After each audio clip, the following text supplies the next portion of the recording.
nursing system. I mean, you have your own frustrations as well. Feel free to talk to us. Tell us what you're experiencing on the ground on a daily basis.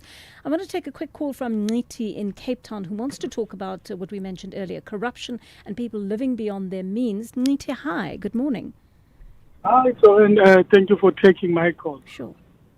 I would like to say, man, I would like to differ with you on the point of people living their means or beyond their means. And I would like to say that we should refrain, as me and you and Joanne, like telling people are living their means, because we were not there for the past perhaps 10 years when they were struggling and when they were losing business, like we are losing business now in the Western Cape. Our clients being shot at, being killed, but we are still persistent and persevering, what you call doing the same business. So, Niti, you know, sorry to interrupt wait a minute, you wait a minute. Sorry to interrupt Wait you, a because minute. we're going to have to go to I want to news, finish and something. I just want to ask you a question. Wait. I've not finished what I'm saying. So before you can what you call interject, please let me finish. We're running out of time, and I don't want to have to cut you off. Can you make your point quickly, please, Niti? Yes. The point is we should refrain saying people are living beyond their means, because we were not there when they were struggling. But you're repeating yourself now. Niti, you're repeating yourself. The reason I interjected was to say to you that I said that within the context of corruption. Unless you are involved in corruption and you can reflect on that, on the issue of living beyond your means. Would you like to? The corruption, man, it depends on how you define it. You cannot tell me when people are corrupt and they're living beyond their means and they are displaying that on social media. Is that correct? Listen to me. In the entrepreneurship courses that we are attending as small businesses, we are told to build relationships. Okay. Niti, I'm going to ask you to wait for me, please. We have to go to the news quickly. Let me let you have your say properly without interruption after 9:30. Let's connect with Anne Musa for your latest news headlines, and we'll continue that conversation.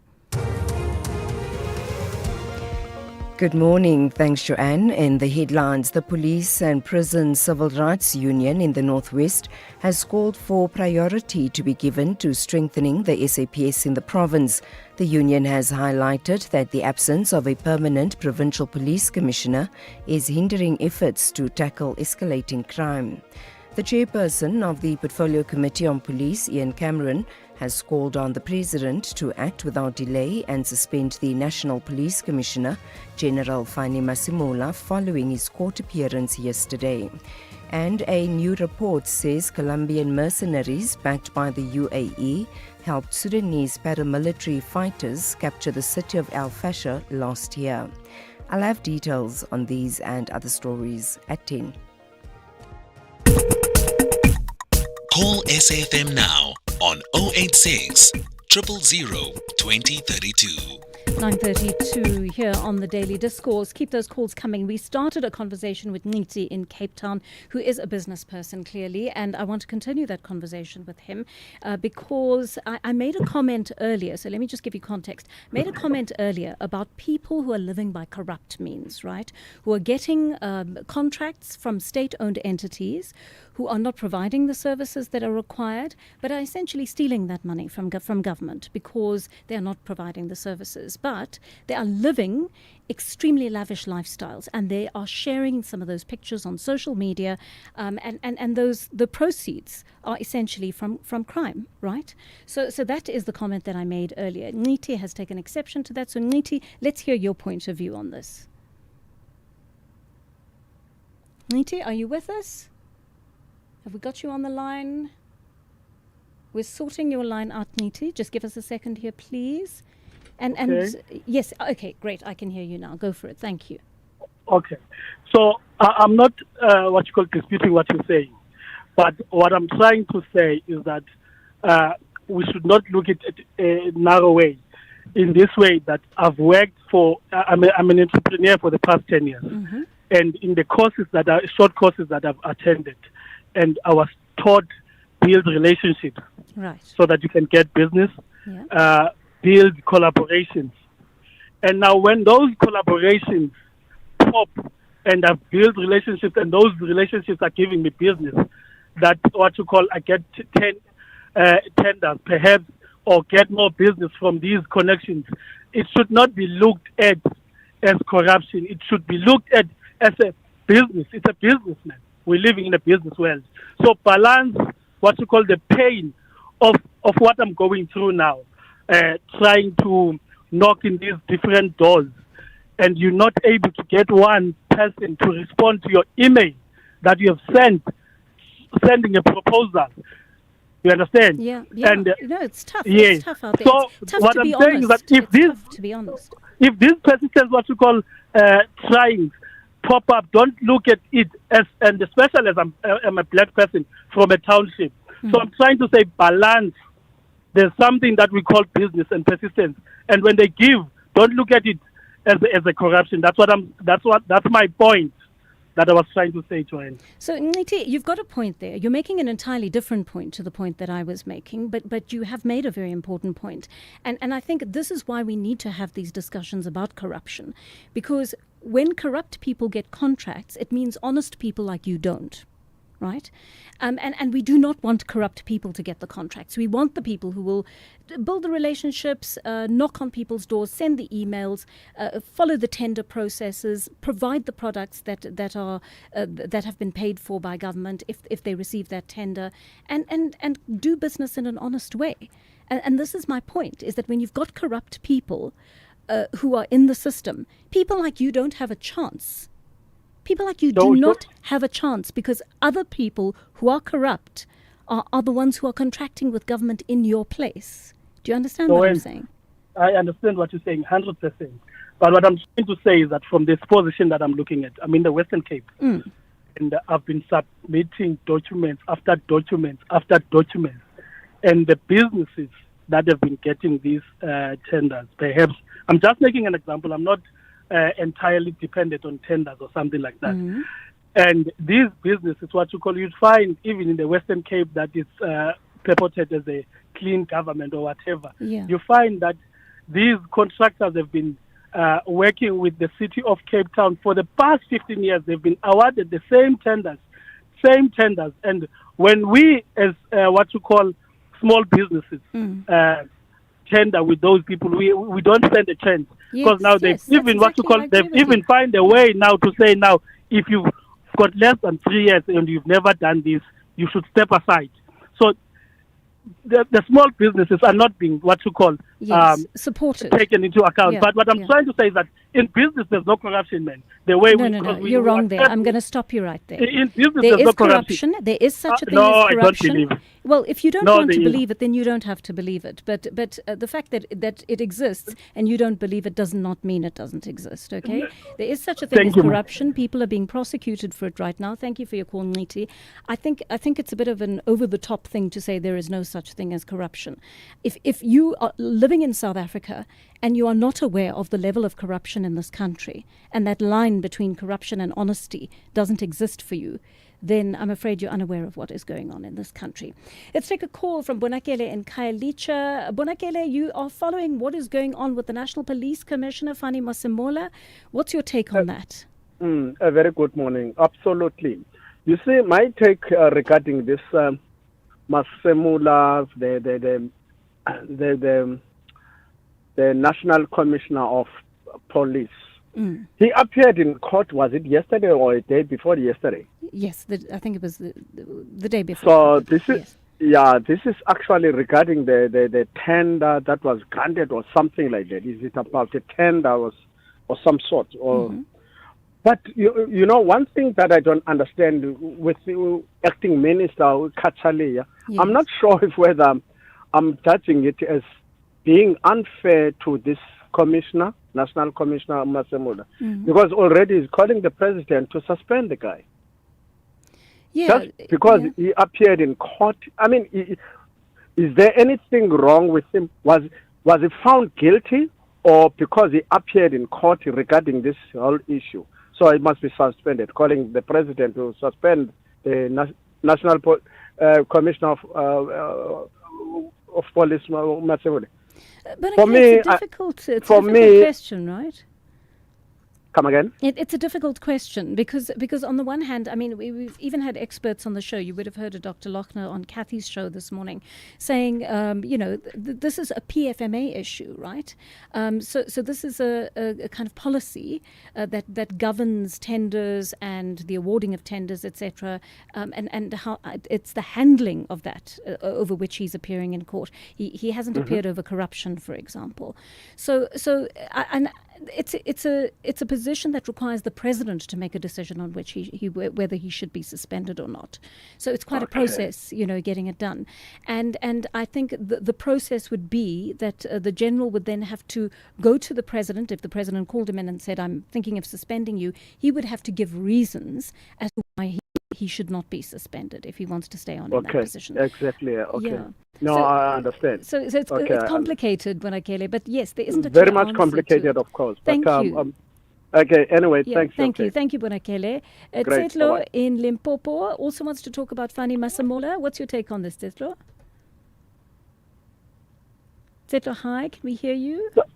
Hey, hi, Yes, can you hear go me? for it. Yes, we can. Thank you. Go ahead. Yes, it's Teko from Ellen's Kerala. What I want to say is, I want to be short, ma'am. Yes. Where there is power, there is corruption. Look what happened to Muchunu. Muchunu is at home.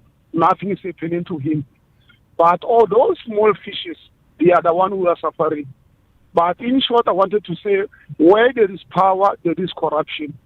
I don't know where Masemola went wrong, but we'll see. Let the court process take its course. Thank you, ma'am. Thank you very much for that. I think we're going to have to put that under the microscope and see. It's of course all in relation to this 360 million rand tender that Vusimuzi Kat Matlala received for the health and wellness services that that SAPS is offering its members.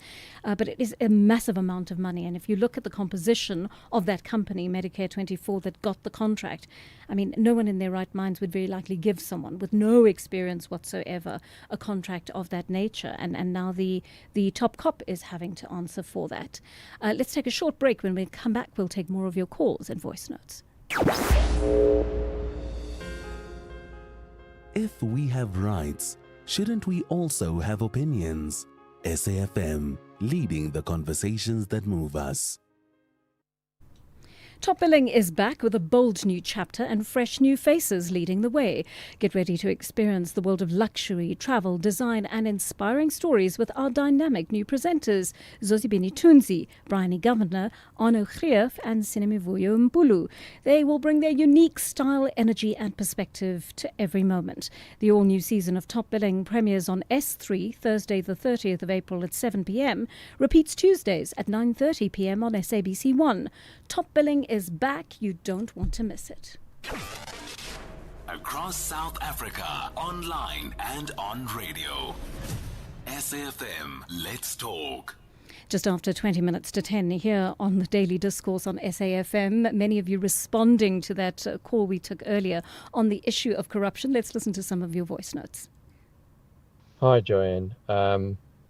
I just want to say that you are absolutely right when you say that there is corruption in business and particularly in business dealings with government. Your previous caller is incorrect. Us business owners are often caught up in this nonsense. We know that there are people out there that get tenders and do not fulfill them for one reason or another and then live lavish lifestyles. So, yes, there is a lot of corruption still out there and people need to be prosecuted and this needs to be brought to an end. Thanks, Mike and Kabecha. Good morning, Joanne. This is Foto from Durban. Yeah, so I'm listening to your caller and he's basically confirming what a lot of us black people have been saying, that we've normalized corruption and we've justified it based on the fact that we have been left out the economy by the black elites and white monopoly capital, which negotiated our liberation and purposely left out the majority of black people out the economy. So it's embedded in us. We always look for an opportunity to get things done, whether it be illegal, whether it be fast-tracked based on the fact that we're going to get some form of remuneration from it, which is absolutely wrong. It's a mindset thing, and we obviously need to change for the betterment of our future. Thank you so much for those thoughtful voice notes. Yeah, corruption is real in the country, but I think there's also the reality that morality shifts, right? And values shift. And this is often, and ethics often shift and fall away when you are living in the context of a country where you can't, you're playing by the rules all the time, and you get no satisfaction out of that at all. You are never rewarded by your effort to be ethical or your effort to be moral or your effort to live by a code of conduct that that would make you and the people around you proud, right? No one wants to resort to it. I would like to think that no one wakes up in the morning thinking, let me do something corrupt this morning, or let me try and take the easy way out. But I suppose our society, in a way, has bred individuals who start to think like this because corruption has become permissible over the years. And maybe that's a question for us to think about. When did it become okay for us as South Africans to be this way? Was there a turning point? Was there a moment post-democracy? Was there a moment pre-democracy? Because we know the apartheid government was a very corrupt government. When was that moment when we said to ourselves, guys, it's okay, let's turn a blind eye to this because everybody's doing it? Or because people at the top are doing it and getting away with it. And if they can do it and they're our leaders, we'll take our lead from them. I'd love to hear your thoughts on that, because I'm always trying to figure out what that moment was when we gave ourselves permission to be corrupt, and we have now, some of us, ended up at the stage where we actually don't distinguish between corruption and what should be a normalized business culture of going through the processes and handling everything honestly. I'd love to take your calls on that. A quick one from Z in the Eastern Cape on Fani Masamolim. Z, are you still there? Siswam, some of us need to be educated. Mm-hmm. I'm one of those. I always claim that I'm just a layman person. I would love to see a consistency. I think you can help us for this one. But Fani Masemula is charged based on, I think you are calling it PFMA. Yes. Correct. Right. There was a case of Masuku, Dr. Masuku, during the COVID. He lost his job due of the same or similar thing. The premier then released him. You've got where schools were fumigated, empty schools, and he had to pay money to those people. He was not charged. There are so many similar situations where we have never seen not a single person being prosecuted. Or we cannot judge this thing on its own. It's a fighting back here. And the lady, Khan, she's not just, she's on another side. We cannot run away from that thing. If there must be a track of people being charged, as I mentioned, we don't see that, only for this one. The law has to be applied. The law has to be applied across the board, Mzi. Thank you so much for your call. Okay. All right. Let's talk about the issue that actually brought us to these calls, right? And that is the issue of the Special Investigating Unit working hard to recover the assets that were lost through SOE maladministration. It's frozen the assets of businessman Siyabonga Nkosi and his trusts, and the assets are valued at 76.5 million rand. Let's find out more from Advocate Selby Mahoto, SIU spokesperson, who joins us on the line now. Advocate, good morning to you. Thank you so much for your time on the program. Can you please start off by telling us who Siyabonga Nkosi is? Good morning. Thank you very much for having us on your show. Good morning to the listeners. Mr. Nkosi is the alleged mastermind behind the scheme that orchestrated the various egregious irregularities at Eskom. Between 2021 and 2023, there was a well-hatched scheme to defraud the money from Eskom at both Kusile and Mata power plants. The modus operandi was such that various quotations will be sought selected bidders will be identified, and in the process, the monies will then be paid to Mr. Nkosi through his trust and various other associates, and ultimately get dispersed further to other recipients. So I understand that Mr. Nkosi was contracted to supply these services to Eskom. He reneged on that commitment, while Eskom officials allegedly inflated the invoices to his benefit. Yes, that is one of the findings that, for instance, a relay that would cost about 180 rands to 450 rands was way inflated up to 50,000 rand per relay. Wow. What the investigators found was that some of these relays for almost 3 years now have not been utilized. And we found that there was no basis for procurement, there was no business case study that was done prior, there was no research prior. So all these things ultimately culminated into Eskom suffering this financial loss, and ultimately the preservation order has been granted for the preservation of 17 stated properties, as well as luxurious vehicles and various bank accounts related to Mr. Nkosi and some of his associates. I'm pretty shocked at the kind of assets we're talking about here, and obviously you having secured that preservation order means that Mr. Nkosi cannot actually touch these assets right now. Would you remind us of some of what those assets were individually, please, Advocate? Well, no, correctly so.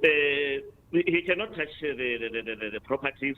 The special tribunal order is actually very explicit to the effect that even the deeds of registrar is directed to put in a caveat on those properties. They cannot be leased, they cannot be donated or transferred in any other manner. Furthermore, the Road Traffic Management Corporation has also been directed to ensure that e-notice is updated such that the vehicles are not tampered with.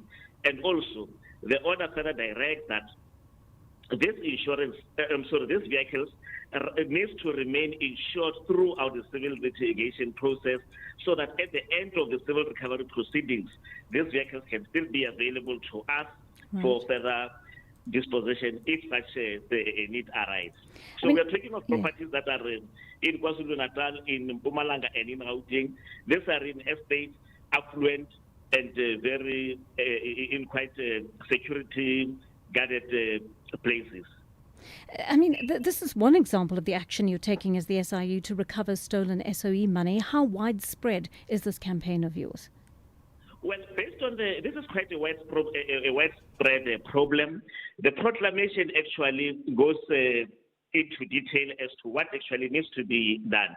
You would be amazed to find that this Mr. Nkosi and the people that he worked with were so able to navigate, manipulate the system, bypass the bid evaluation and other related processes, such that they ensured that the threshold of 1 million rand remain not exceeded. Because once it exceeds that, then it will then need to go through the process. So over 3 years, they hashed this scheme to their benefit, and that is the extent to and the gravity. Hey there! Need to know your TV license balance but don't want to wait? No sweat! Just send a quick SMS with your ID or TV license number to 44210. Remember, standard SMS rates apply. And presto, your balance pops right up anytime, anywhere. It's as easy as pie.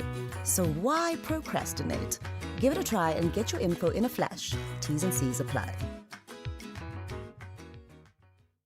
With the ever-changing financial landscape, it can be difficult to make sense of all the moves at times. Join me, Jimmy Moyaha, on the SAfm Market Update with MoneyWeb, Mondays to Thursdays, 6 to 7 p.m, as we break down the key market trends, top financial stories, and smart investment insights, all in one place. It's everything you need to stay financially informed and ahead of the curve.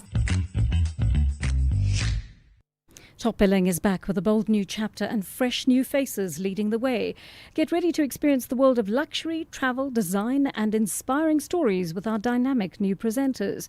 Zozibini Tunzi, Bryony Govender, Anu Grief and Sinemevuyo Mpulu, bringing their unique style, energy and perspective to every moment. The all-new season of Top Billing premieres on S3 Thursday the 30th of April at 7 p.m, repeats Tuesdays at 9:30 p.m. on SABC1. Top Billing is back. You don't want to miss it. The Daily Discourse. More than talk, real understanding. 7 minutes to 10 here on the Daily Discourse with me, Joanne Joseph. We were in the midst of that conversation with Advocate Selby Mahoto, the SIU spokesperson. Advocate, I'm sorry that we cut you off there, but you were talking about how widespread the SIU's campaign is to make sure that it recovers stolen SOE money. Well, the proclamation itself does explain the extent to which we need to go into the investigation. It is quite widespread, and it is not only on the peripheral, because this system does not only involve external service providers. There are also internal officials, some of them ESCOM employees, who are part of this scheme, and the records have also indicated that they have received some payments through some created bank accounts. For instance, in one bank account, there was an amount of 1 million that was paid in on a Monday. But on a Thursday, the money was depleted, and it could be shown that it went to various beneficiaries. So these are some of the problems that the situation has created. And through our investigation, we are subpoenaing the bank records. We do get witnesses. So the investigations are still ongoing. But up to this point, to a point where we're able to approach the court for a court order, we had a compelling evidence. Thank you so much for putting us in the picture as to this important work that you are doing. Advocate Selby Mahoto, SIU spokesperson, joining us there. Many of your voice notes coming in at this hour. One of you says, I refuse to accept that General Fani Masemola is corrupt. I believe that he's a victim of the infighting in the crime-fighting fraternity, and I stand by that until proven wrong. Incompetent, yes, says Zola Edwana from Duduza. One of you says, corruption is a selfish act of anyone that does not have the best interest of others in South Africa. When one takes part in corruption in our country, it is an injury to all and disables a just system that is there to protect and serve all that live in South Africa.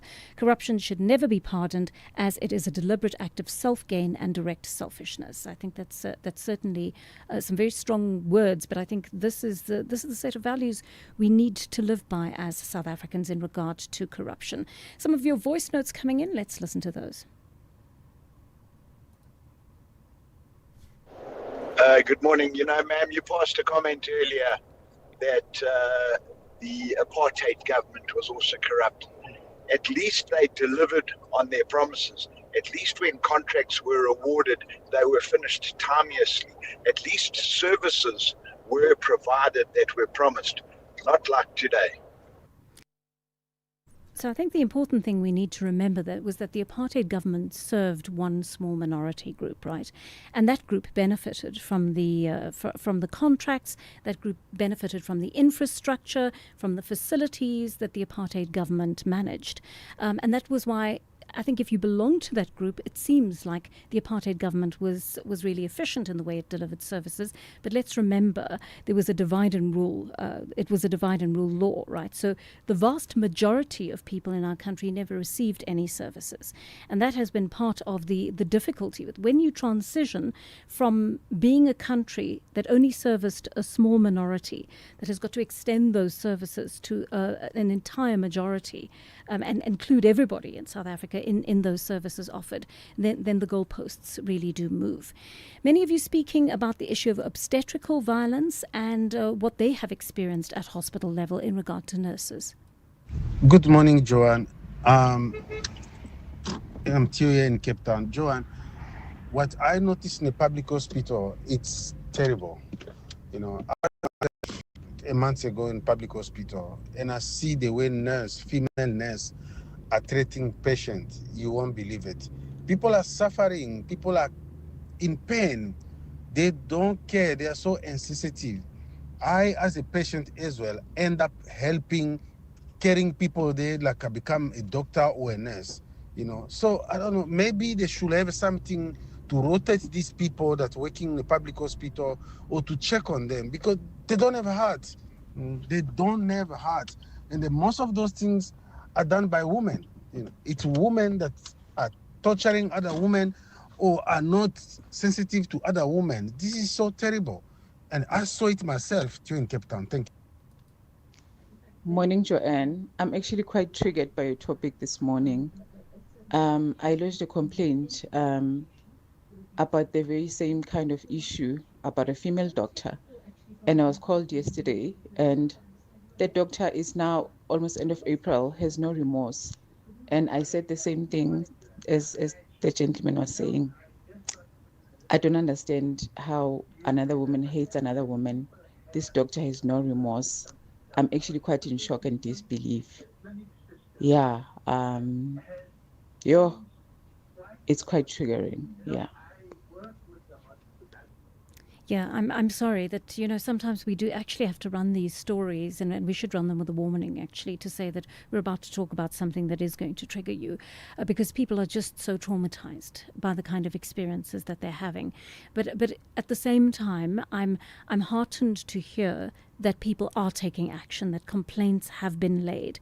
And we try to create a forum for you, so that you know that your complaints don't go unheard, right? You can come to us, you can talk to us here as members of the media, and we listen to you, and we try to set in motion conversations that will hopefully start the process of change in these spaces where you feel you have not been treated properly and where you have not had your rights respected, as someone who deserves to have their rights respected in this country.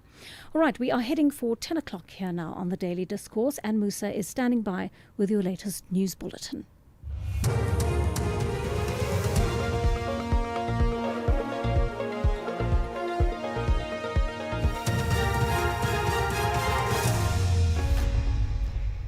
In our top stories, Pop Crew Northwest calls for urgent intervention and Mihiwa murder trial resumes this morning. Good morning. The Police and Prison Civil Rights Union, Pop Crew in the Northwest, has called for priority to be given to strengthening the SAPS in the province. The union has highlighted that the absence of a permanent provincial police commissioner is hindering efforts to tackle escalating crime. The position has remained vacant since December 2024, leaving the province without stable leadership for nearly 2 years. Pop Crew Northwest Provincial Secretary Johannes Dire says the situation in the province is disastrous. Our pressure is for the National Commissioner to put much of the efforts in the province of the Northwest. And not only the issue of the provincial commissioner. If you look at what is called the Project 10,000, which the minister launched about 5 or 6 years ago, the Northwest also remains a province that had not benefited on the recruitment of new constables. Other provinces might have received a chunk of new constables or new police officers in the fight against crime. Northwest have barely benefited from the process.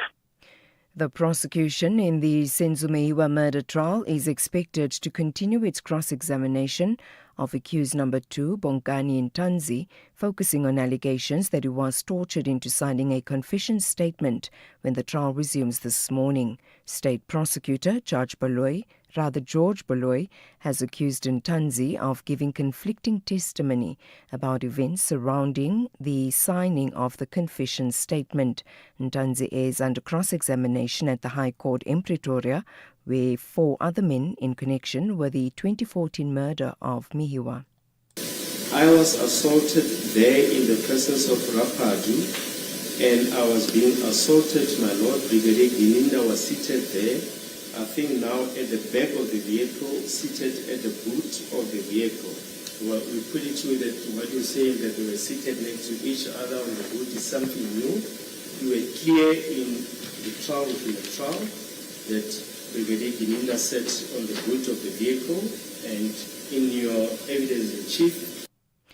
The chairperson of the Portfolio Committee on Police, Ian Cameron, has called on the President to act without delay and suspend the National Police Commissioner, General Fani Masimula, following his court appearance yesterday. He faces charges of contravening the Public Finance Management Act over the awarding of a 360 million rand tender to alleged criminal cartel member Vuzimuzi Cat Matlala. Cameron has also reiterated the committee's call for urgent lifestyle audits across the SAPS. He says accountability can no longer be optional. The President must act now and suspend the National Commissioner and appoint a credible acting leader immediately. I also would like to warn that the paralysis of senior leadership in the South African Police Service is deepening an already critical crisis within the police. Both the executive and administrative leadership of SAPS are effectively compromised by this. This is not just a routine matter. It is a full-blown leadership crisis in an institution that's already struggling to meet its most basic mandate. The South African legal fraternity is mourning the passing of retired KwaZulu-Natal Judge President Ahmed Naim Japi, who will be laid to rest in Durban today. Having joined the bench in the late 1990s, Japi served as an advocate and deputy judge president before his elevation to lead the provincial division in 2015. Close friend and attorney Sabir Ahmed Jazbeh has paid tribute to the senior jurist. Ahmed was an advocate and a friend of mine, and we go back almost 50 years. That'll be giving away my age. But in any case, Japi was not well. He underwent a lot of operations, etc. And the last I heard that he was at the Mhlanga Netcare Hospital. And finally, a new report says Colombian mercenaries backed by the UAE helped Sudanese paramilitary fighters capture the city of Al Fasher last year. Al Fasher's fall has led to the world's worst humanitarian crisis. The BBC's Barbara Platt-Usher has the details. The United Arab Emirates has long and emphatically denied persistent reports that it provides support to the paramilitary RSF, which has been fighting Sudan's regular army for 3 years. But the Insights Group says it now has quantifiable evidence. It tracked more than 50 mobile phones of Colombian mercenaries fighting in Sudan and says the data shows various connections to the UAE. Most significantly, that some mercenaries involved with drones traveled from an Emirati military training base to RSF-held territory. The report says the UAE and the Colombian fighters share responsibility for what the International Criminal Court called war crimes. And news just in, suspended police sergeant Fanny Nkosi has been denied bail by the Pretoria North Magistrates Court. Nkosi, a member of the organised crime unit, was arrested following a raid at his Pretoria North home, where dockets, explosives and ammunition were found earlier this month. Recapping the top story, the Police and Prison Civil Rights Union pop crew in the Northwest has called for priority to be given to strengthening the SAPS in the province. The union has highlighted that the absence of a permanent provincial police commissioner is hindering efforts to tackle the escalating crime. For SAfm News, I am Anne Musa. Stay on top of all meaningful, top trending stories right here on SAfm. Leading the conversation. Who says talking never solves anything? SAfm, leading the conversations that move us. The Daily Discourse on SAfm, weekday mornings from 9 to 12. 7 minutes past 10 here on the Daily Discourse. Thank you for joining us. We're into the second hour of our program. We're taking your calls. We are taking your voice notes as well as your texts at this hour. And we're going to be having a conversation in just a short while about the issue of education in this country. I'll go a little bit deeper into what aspect of it we are covering. But just to follow up on that breaking news story for you, in case you have not been following it, Organised Crime Unit Officer Fanny Nkosi has been denied bail in the Pretoria Magistrates Court. Anne Musa broke that for us just a short while ago. And that case says that a bail hearing really has been underway over the course of this morning. Griselda Lewis from the SABC News team has been in court for the duration of this morning. And she goes on to quote the magistrate as saying there's a likelihood that if Sergeant Fanny Nkosi is released, he will continue to undermine the criminal justice system. You'll remember that they did a raid on his house, and during that raid they found some evidence that they said was incriminating. They found him in possession of police dockets that were related to very serious crimes indeed, like robberies, for example. And apparently the explanation that he gave in court for how he came into possession of those was unsubstantiated. And the magistrate was worried that he would tamper with investigations and witnesses. She also went on to say that his position as police officer further heightens the risk of evading trial. And that is why he has been denied bail in the Pretoria Magistrates Court. So we might touch base with our reporters a little bit later on to find out the details of that bail application and what else went on in court this morning. We're going to take a short break, and when we come back, we're talking the changing face of higher education. Last year, the Proteas women were runners-up in the final of the ICC ODI World Cup against India in front of 1 billion cheering Indian fans. The new champions of the world, India. Now Laura and her team take them on home ground with your unwavering support behind them. Watch this unmissable T20 International Series versus India live this April with 2 games in Durban, 2 in Joburg, and 1 in Benoni. Let's get behind the Proteas. Tickets are selling fast. Book today at cricket.co.za. Dare to be unbreakable. Wherever you are in the world, SAfm 104 to 107 is accessible. We're also streaming live on Facebook, X, and YouTube at SAfm Radio. We acknowledge and appreciate everyone tuning in and watching our streams. Stay with SAfm 104 to 107 as we bring you commission live, breaking stories, and thought-provoking lectures. SAfm, leading the conversations that move us. You are listening to Joanne Joseph on SAfm. 10 minutes past 10 here on the Daily Discourse. Thank you for joining us if you have. And a few days ago, one of you called into the program and spoke about all the university graduates who are walking the streets because they just can't find work regardless of their qualifications. Now, we're fully aware that one of the main problems is our slowing economy that can't absorb graduates. But could another issue be that their qualifications are no longer suitable for the changing world of work that demands different sets of skills? We're dedicating this hour to finding answers to this question. We're going to speak to a number of voices in education, a student, a voice from the university sector, an organisation specialising in short courses, and a large employer to give you a sense of what's required in terms of workplace experience. We know that many young people are listening to the programme, and we want you to know that we've got your issues under the microscope. We're going to start with the student. Anusha Ramraj is someone who's experienced both a university education and is now doing a shorter qualification. She's going to talk us through her experience of both. Ms. Ramraj, good morning to you. Welcome to the program. I understand you began your studies in the social science and law areas. Tell us what motivated you to tackle those areas at university, first of all.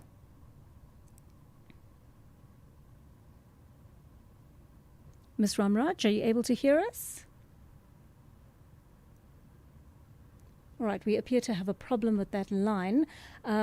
I'm just putting her back to our producers, and we're going to speak to her in just a moment. Very, very interesting story here indeed, about a student who began at university. And you understand, as with many of us, our parents had not been to university and so forth. So this would have been the first generation that actually made it to university.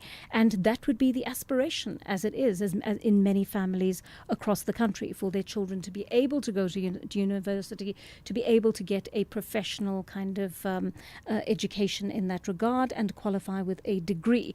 So let's see if we've got Anusha Ramraj on the line. Good morning to you, Ms. Ramraj. Can you hear me now? No, there definitely appears to be an issue with the line. So let's put Ms. Ramraj on hold for the moment. Let's bring into the conversation Dr. Nico Baird, Director of the Short Course Portfolio and Business Intelligence at WITS Plus. And Dr. Baird, many thanks to you for making yourself available for this conversation on very short notice. We really appreciate your input here. So essentially, we're looking at the issue of university qualifications and how relevant they are to the working world right now, particularly in South Africa and on the continent. How are universities gearing themselves to meet the challenge of adapting their curricula to the needs of the South African and global working world? Dr. Baird, able to hear me? No, we seem to be having a problem with our lines this morning. So what I'm going to do is put our guests back onto the producers. I'm going to ask them to redial our producers at this hour.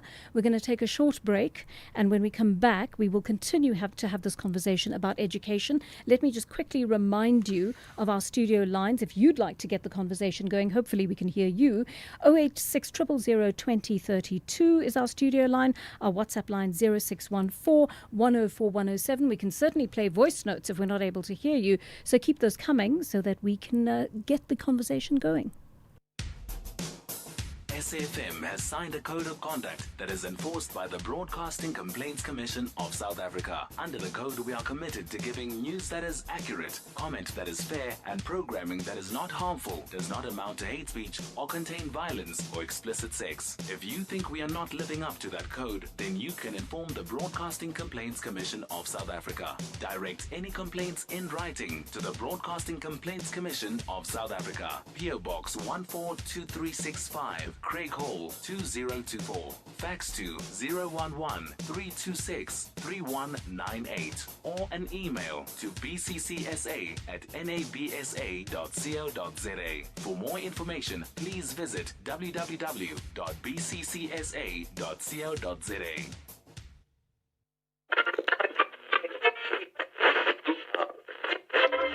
For 90 years, one voice has informed, challenged, and connected a nation.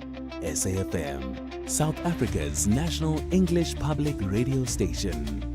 Established in 1936 as the SABC's very first service, the A program, evolving through the English service, Radio South Africa, to SAfm in 1995, shaping thought and strengthening democracy. From a full-spectrum station to a trusted home of news and talk, SAfm continues to lead the conversations 90 years strong. SAfm, leading the conversations that move us.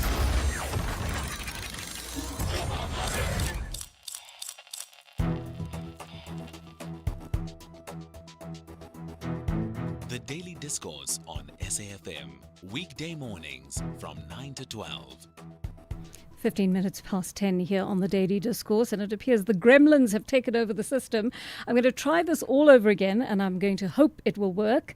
We are speaking about the issue of education. Does a university education equip you for the working world sufficiently? We are hoping to speak to Anusha Ramraj, a student who has done both university learning and short course learning. Ms. Ramraj, please tell me you're with us now. No, can't hear you. I'm going to try one last time. Dr. Nico Baird, Director of the Short Course Portfolio and Business Intelligence at Wits Plus. Are you able to hear us, Dr. Baird? No, I'm not hearing you either. So that's a little bit disappointing. I think we're going to have to just figure out how we work around this. But in the meantime, we're getting your calls and your messages that are coming in. One of you contacting us on the WhatsApp line on this issue saying, Joanne, slightly unrelated to the topic, but this is a lament from a dad. My daughter got her social work degree cum laude from UKZN some 2 years ago. When she graduated, like many others, she couldn't get a job. She is passionate about social work, so she volunteered for a year to get some experience and hopefully get a job thereafter. No luck, and she sadly had to move to South Korea to teach English to earn a living. A sad day for her dreams and us as parents. Even sadder is the fact that our society has lost a dedicated South African passionate about helping a broken society. However, it seems that social workers are low priority in the budget in a society where their help may be the most important to heal people and families. My daughter not getting a job is a loss to the South African society, says a proud dad. We continue to look out for a position in South Africa, but hope is fading, and she is looking to ply her skills maybe in the UK to get experience, says Naveen in Durban. Naveen, I'm so sorry to hear this, and I tell you that this issue is very close to my heart because I do a lot of work with women and men against child abuse, right? I sit on their board, and so the issue of child rights in particular is very important to me. But what we are finding is that there's such a shortage of social workers in the country, right? You would think, because the lady we've been speaking about, whom we're hoping to speak to, Anusha Ramraj, has has that social work degree as well, that social sciences degree, right? And that is such an important thing in a society that has experienced such immense trauma. And so consequently, when you've got a society that is coming through the kind of trauma we have, and let's not exaggerate and say, oh, this is only apartheid trauma that we're living through. There is intergenerational trauma that tends to travel through generations, right? So we're talking about 300 years of trauma, 300 to 400 years that hail all the way back from colonization and so forth. And that is passed on intergenerationally. And then we end up with a problem where you've got a society that is deeply hurt, deeply angry, has many unresolved issues. The segregation that is so built into the fabric of our society, or has been over the decades, has meant that we can't repair the fractures that have existed in our society before, and we haven't been able to do that as a result. And so people are suffering from depression, from anxiety, from a cocktail of mental health illnesses as well as physical illnesses as a result of not being able to get the kind of input that is required to help them along and resolve the trauma that they're living with, right? And we experience that trauma in our interactions with each other every day. So that's unfortunately a very sad reality that we have to live with. And so how on earth do we have a shortage of social workers and sociologists in our country who can contribute to solving this problem? I just don't understand it. I know that often the Department of Social Welfare is not able to monitor particular cases as they would like to because there is this shortage of social workers. Now, what is interesting to me is that there isn't a shortage of social workers who are graduating from these courses, right? Certainly, a lot of young students who would have wanted to dedicate their lives to social work or sociology have been turned away from the system, right? So they look at the prospects for employment and they say to themselves, let's just not study this at all, even though we have a great and abiding passion for people in our country, for their plight and for helping them resolve their trauma. Let's move away from this and find another profession entirely that will allow us to actually make a living at the end of this. And so you've lost that incredible person and their desire to solve society's problems by turning them away from this. And so I want to put the question out there, and maybe this is a question that government needs to answer. Why isn't there more support for the students who want to study social work and sociology to try and start absorbing them into the system so that we can give our society the kind of care that it needs at every level: schools, in our private homes, in our workplaces, even in our religious and secular spaces. This is something that we need to think about very carefully indeed. Investing shouldn't feel risky. It should give you security and good returns. Earn up to 7.25% interest per annum with an ABSA Cash Invest Tracker for an investment of 100,000 rands or more. Your capital is guaranteed with immediate access to your funds. That's minimum risk, maximum benefit. ABSA Private Banking customers can invest from just R1. Open via the ABSA Banking app, a branch, a private banker, or 0860 111 515. Your story matters. ABSA is an authorized financial services provider. T's and C's apply.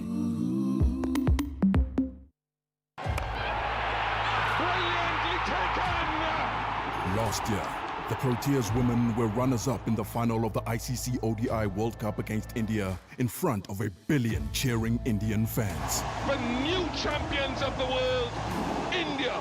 Now Laura and her team take them on home ground with your unwavering support behind them. Watch this unmissable T20 International Series versus India live this April with 2 games in Durban, 2 in Joburg, and 1 in Benoni. Let's get behind the Proteas. Tickets are selling fast. Book today at cricket.co.za. Dare to be unbreakable. You are listening to Joanne Joseph on SAfm. 22 minutes past 10 here on the Daily Discourse, and it appears as though the gremlins have been temporarily ejected from the system. We're talking about the issue of education, and I want to bring into the conversation Ms. Anusha Ramraj. She began her studies in social sciences and law, and then, of course, she ended up not actually working in those fields. Let's find out why. Ms. Ramraj, good morning to you, and thank you very much for your time. So very quickly, tell us why you did not move from your experience as a trained social scientist or a law graduate into one of those fields. Good morning. Good morning, everybody. Can you hear me now? Yes, I can. Thank you, Ms. Ramraj. Go ahead. Fantastic. So before I actually start off, thank you for having me. And I think it's such an important conversation, right? Because, we talk about formal education, we talk about degrees and short courses, and we talk about the number of graduates that actually graduate that do not find any formal employment following their studying, right? And like you've mentioned, I was one of them. So I graduated from the University of Natal in the 1990s. And what I actually found was that, I wanted to pursue a career in labor law, but then the labor law market started booming. So the challenge then became not the number of graduates that you actually had out of university, but the number of jobs that actually available. And that, I believe, is still a problem that the country faces. It's not necessarily the number of students that are graduating from institutions, but with the high levels of unemployment is where do we actually place these students and how do we place them into gainful employment? Having said that, I've struggled for a year. I had to take a gap year. I had to relocate to Johannesburg to try and find a job. Again, I was unsuccessful. I was willing as a graduate from university to accept a job as a receptionist as a starting point. And so that is a real problem, and it's a problem that still really exists. It doesn't really matter that, years down the line, you would have expected there to be a system or in the country. Unemployment remains really high. So I then ended up accepting a job as a contact center agent back in Durban a year later. And from there, had to invest in short courses, including certificates, boot camps, micro-credential learning, etc., to basically provide myself with the practical skills that was required to upskill myself within the job that I actually found myself in. I think what's important to note is I'm not saying that my university degree was wasted. I knew that I studied that for a reason, and I still had an end goal in mind in terms of where I wanted to be.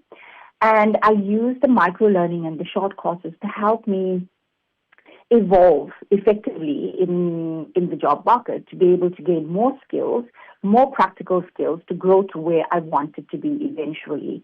And I think that's the difference between formal education, if you had to ask me, in terms of a formal university qualification, and then your short courses, which basically focus on your practical skills within a short time frame that allows you and provides you with practical skills whilst in a working environment. As an employer, not now speaking from a student perspective, I find a lot of students in the same situation that I found myself in many, many years ago. I have a lot of graduates walking through the door that have engineering degrees, law degrees. I even have students that qualify as doctors that can't be placed in jobs, that walk through the door seeking gainful employment and wanting an opportunity because no one's willing to give them an opportunity to, enter the job market, or if they do, they're looking for experience, which is the other challenge that I find we have quite often, is that you might be a graduate and you might have the qualifications, but in order for you to be placed in a job, employers are actually looking for job experience. Right. That couples and this is where you have to question the formal education system in terms of its agility, right? Right. Let me just ask you a question here. Because you've spoken about, as an employer, taking graduates on board and training them for the kind of work they have to do in your daily business. Is it useful that they have a university education as a basis, and perhaps everything that comes with that? Perhaps it's critical thinking, analysis, ability to essay write, if that's what's required of your business. Is the combination of those skills important, or can they just do a short course and essentially learn how to operate on the job, Ms. Ramraj? So I think it's very, very important. Don't get me wrong. Universities and university education and formal education is extremely important because I think they build strong foundations.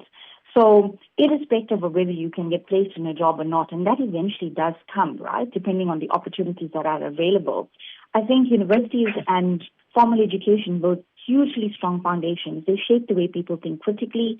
It's a lot more deeper in terms of creating researchability, discipline, a broader understanding of how things come together. And I think it's extremely important. No matter what happens, I would encourage any young person finishing school to try and study, provided that they have the means where they can. and to continue, because learning is a continuous journey, whether in the form of formal education through university or whether doing a short course whilst in employment. So that's really important. And look, my formal education continues to help me. I knew where I wanted to be. I knew my formal education background, and I knew what I needed to work with. So being a social science law student, I'm now the CFO of one of the largest contact centers in the country.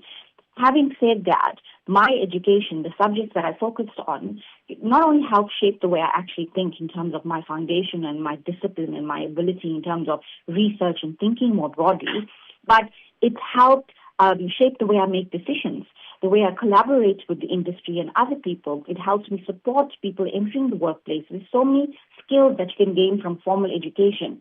And I think we can't be remiss to the fact that formal education does provide that grounding. And when you talk about short-term studies versus your formal education, it's chalk and cheese. They're two very different forms of studying.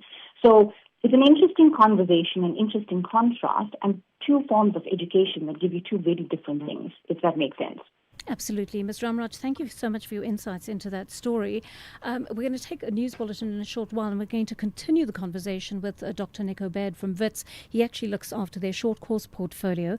Very interesting what Ms. Ramraj is telling us there, first of all, that she's actually made use of both skill sets. To my understanding, she's decided not to go on with a degree at this point, but she's in the midst of a short course right now, and that is enhancing the skills and her work experience. So I think work experience is something else that is going to come into it.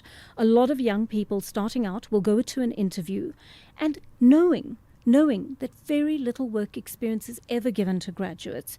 People in those interviews will ask them, what work experience do you have? And they'll say, I worked for this charity on weekends, or, I did this extra, I did this digital marketing for a friend's company, or something to that effect, simply to demonstrate that they have some skills and that they're prepared to work. But very few graduates would have the kind of work experience that is often required in the work environment. We'll continue that conversation in a moment. Let's take your latest news headlines. Ondela Mbana is standing by. Thank you, Joanne, and a very good morning. Suspended police sergeant Fani Nkosi has been denied bail by the Pretoria Magistrates Court. Nkosi was arrested earlier this month following a raid at his Pretoria North home where multiple police dockets, a stun grenade, ammunition and over 50,000 rand in cash were found. An ANC in the Northwest says it will proceed with disciplinary hearing against the recently recalled mayor of the Madibeng municipality and challenge the state of his membership in the party. And the Police and Prison Civil Rights Union in the Northwest has called for priority to be given to strengthening the SAPS in the province. A full update follows at the top of the hour. The Daily Discourse. More than talk, real understanding. All right, 31 minutes past 10 here on the Daily Discourse. We are taking your calls and we're taking your voice notes as well on the issue of your education, post-school, tertiary education. What do you opt for as a person who is caught up with the dilemma of whether to go to university, if that is available to you, or whether you should do a short course and get straight into the world of work? I happen to think in a country like ours, where the difficulty is that many people cannot afford a university education. Many are also opting for short courses as a result of that lack of access to finances. So let's bring into the conversation Dr. Nico Baird. Do we have Dr. Baird on the line yet? It appears we are. Oh, yes, we do actually have Dr. Baird on the line. That's wonderful. Thank you. He is Director of the Short Course Portfolio and Business Intelligence at WITS Plus. Dr. Baird, thank you for your patience with us. We are navigating technological issues this morning, but you've been listening into what Ms. Ramraj told us about her experience. Would you say that certain university qualifications lean towards professions that are on the decline, or that there's just a problem with a society that can't absorb their skills? No, we have a problem with Dr. Baird. Okay, we're going to try and get him back on the line there.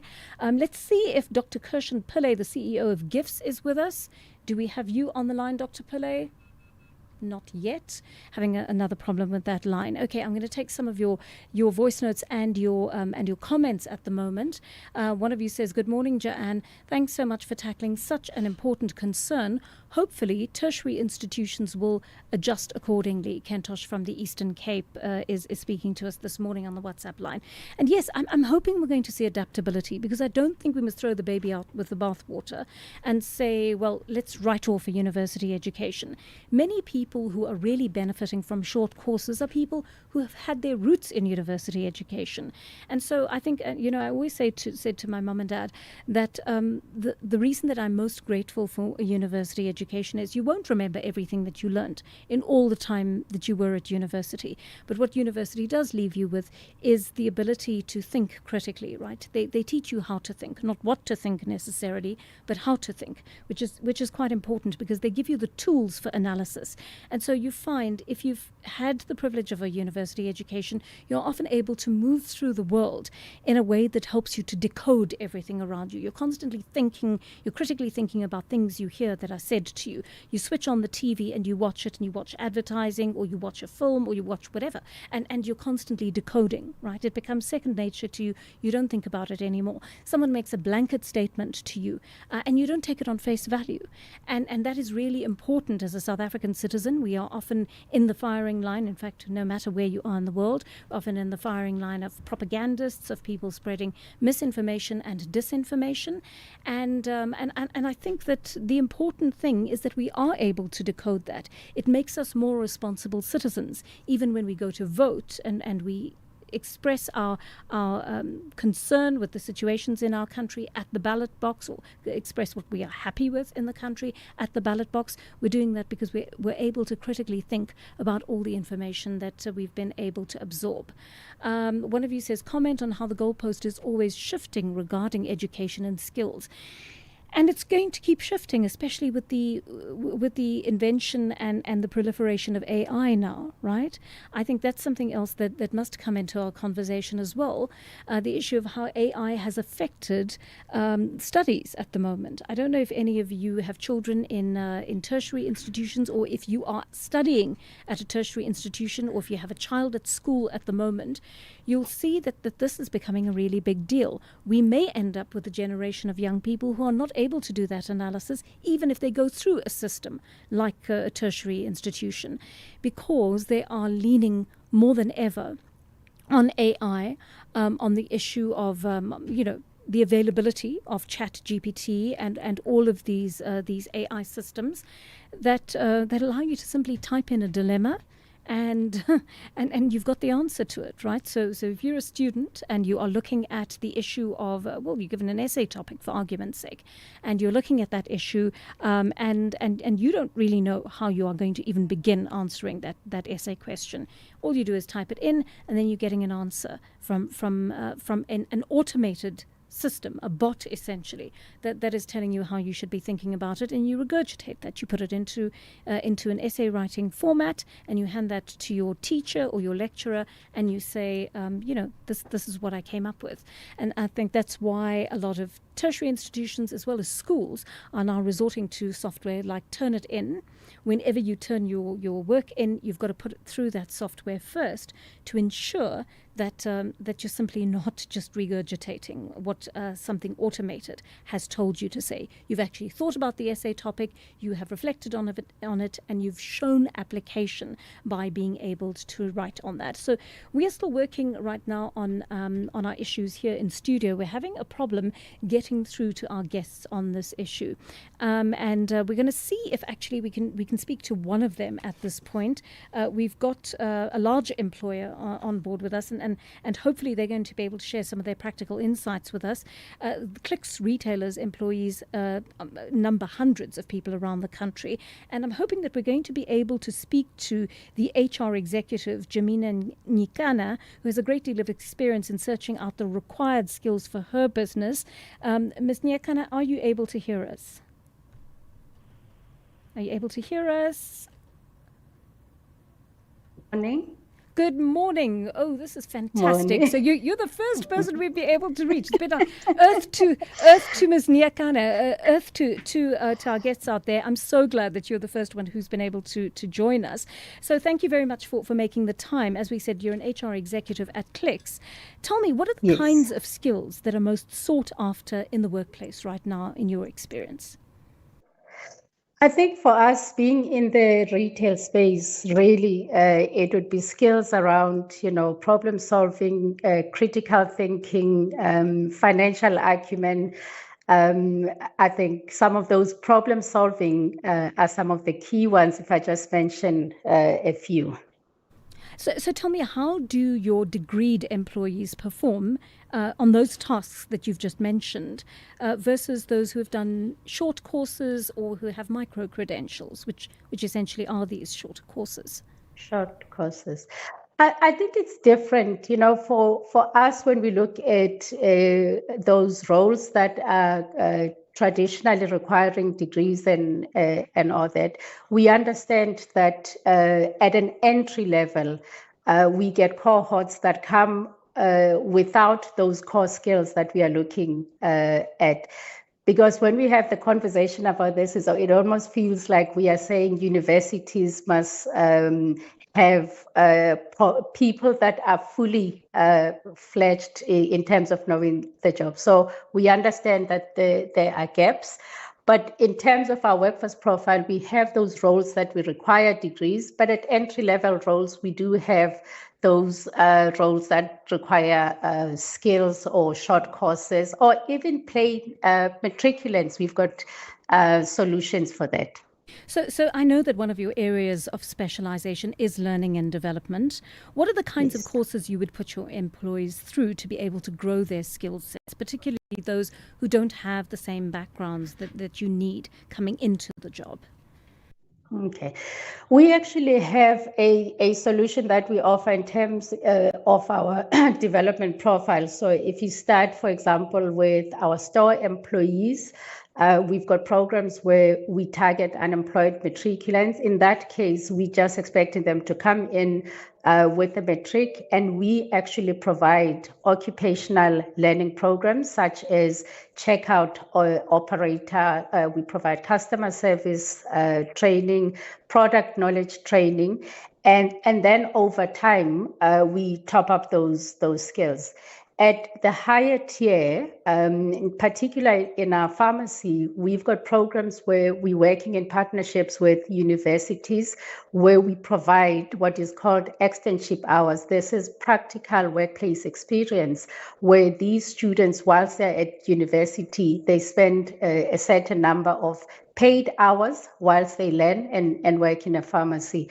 We then, once they've completed their academic program, we offer a structured internship program in partnership with often the CETAs and the SA Pharmacy Council, where we take them through a 12-month internship program.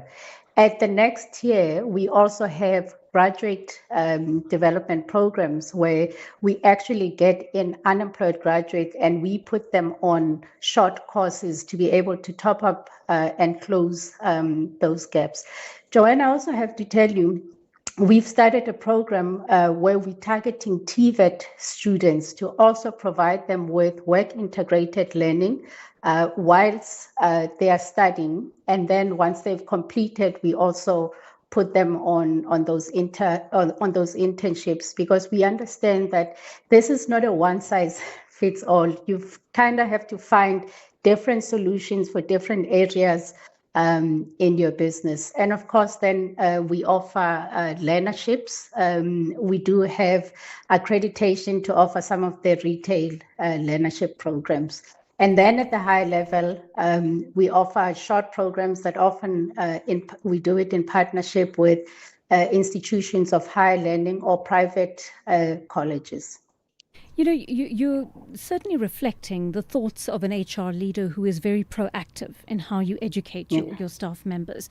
But I would argue that by and large, this is not the situation in the corporate world or, in other institutions as well, outside of corporate South Africa. How proactive do institutions need to be in deciding, look, these are the gaps with our particular students. This is not the conventional way that we educate them, but we're going out of our way to find out how we're going to fill these gaps. And we'll do it by hook or by crook, even if it requires us to rework learnerships and do them in ways we've never done them before.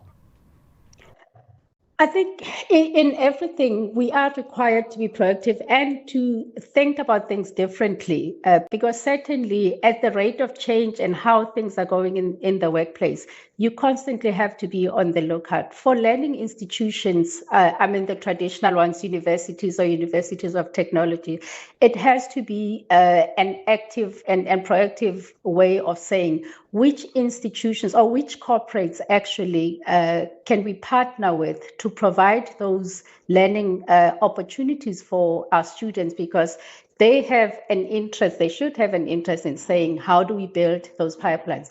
From a corporate point of view, it is something that we also have to do in terms of saying which partners are available or out there that we can engage with in order to build our pipeline, to build our competencies, because this is not something we can leave to chance. As I said, technology is changing. There's all of these things that are facing corporates. And so we also have to be able to say, how do we mitigate some of the risks? How do we work with those like-minded partners to be able to develop the skills and competencies of our people?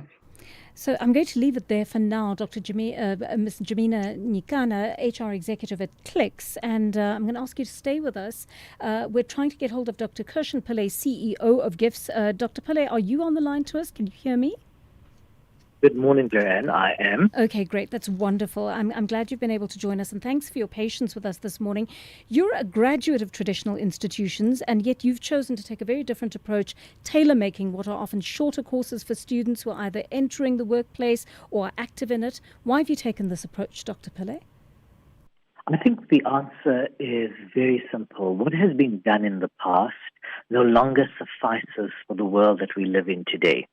Technology has become a major disruptor, and it's now reached a point where education must match the speed of our economy, and that's the only way we are going to be creating gainful employment, knowing that what you study results in a job. I think also the reason why, as an organization, we have gone with micro-credentials, stacking, skills programs, etc., is an ode to the bigger institutions and your universities who have now started to look at micro-credentialing, like how WITS and UJ and many other institutions have set up these digital schools. But traditional degrees are valuable, but they are often too slow and too rigid for today's fast-changing workplace. And if you look at sectors like the financial services sector, the insurance sector, the banking sector, the tech sector, they're evolving at a pace where universities cannot adapt their curricula to match the demands. More so now, critical thinking is becoming a major demand, as Jamina said. Problem solving has become a major, major demand.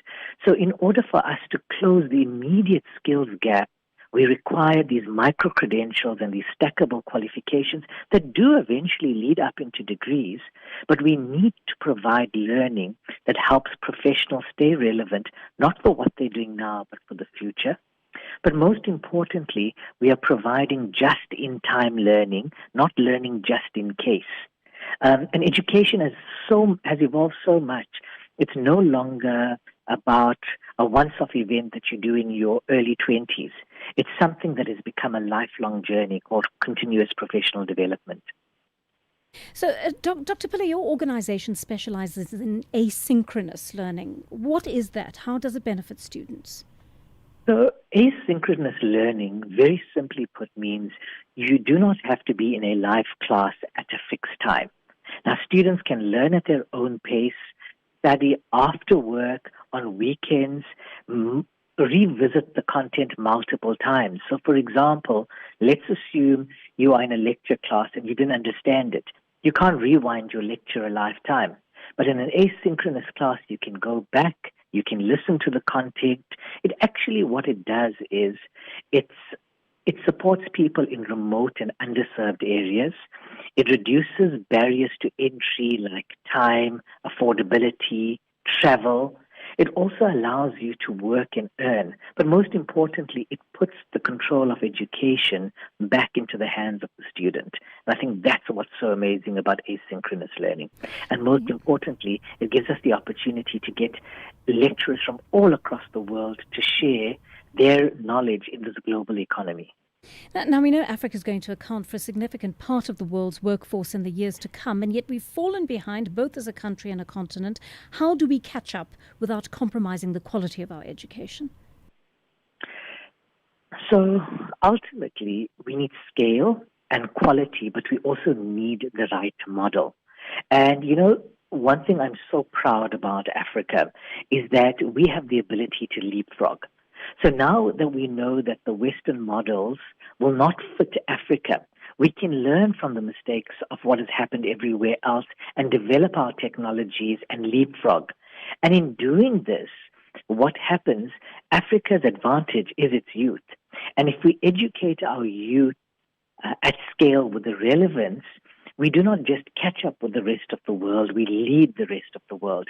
And with our young population, and if we educate them well through programs like the Global Goals Africa Scholarship, we will accelerate the learning and allow our youth to become the future leaders globally.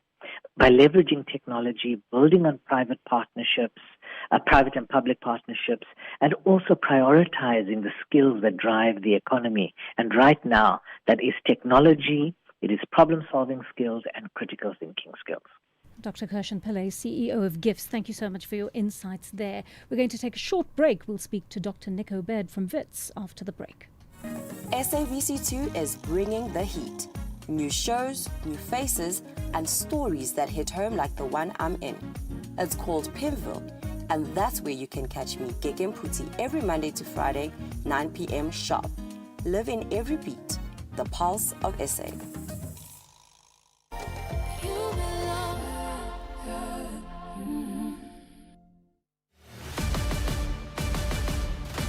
Bridget Masinga on SAfm. Dr. Zukile Luyenge with the Independent South African National Civic Association, which has made a call for the return of school prayers, saying that crime and corruption and moral decay in general demand a return to Christian values. Our society has disconnected with the government when it abolished morning prayers in our schools. The government may deny it by the consequences of this era of judgment that has led to the decay of moral fiber. The Full Circle with Bridget Masinga, Monday to Friday, 1 to 3 p.m. Top Billing brings you the very best in lifestyle, luxury and inspiration. From breathtaking homes and dream destinations to exclusive access to the people shaping culture and success, this is where style meets substance and every story shines. Tune in to the new season of Top Billing on S3, Thursdays at 7 p.m. starting from the 30th of April, repeats Tuesdays at 9:30 p.m. on SABC1. You can also stream Top Billing live on SABC Plus, available on all app stores and on your smart TV. Top Billing, the best of the good life.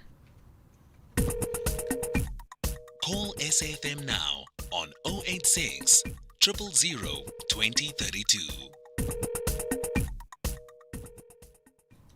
All right, 10:51 here on the Daily Discourse. We're continuing our conversation on the nature of tertiary institutions and how they have to change their offerings.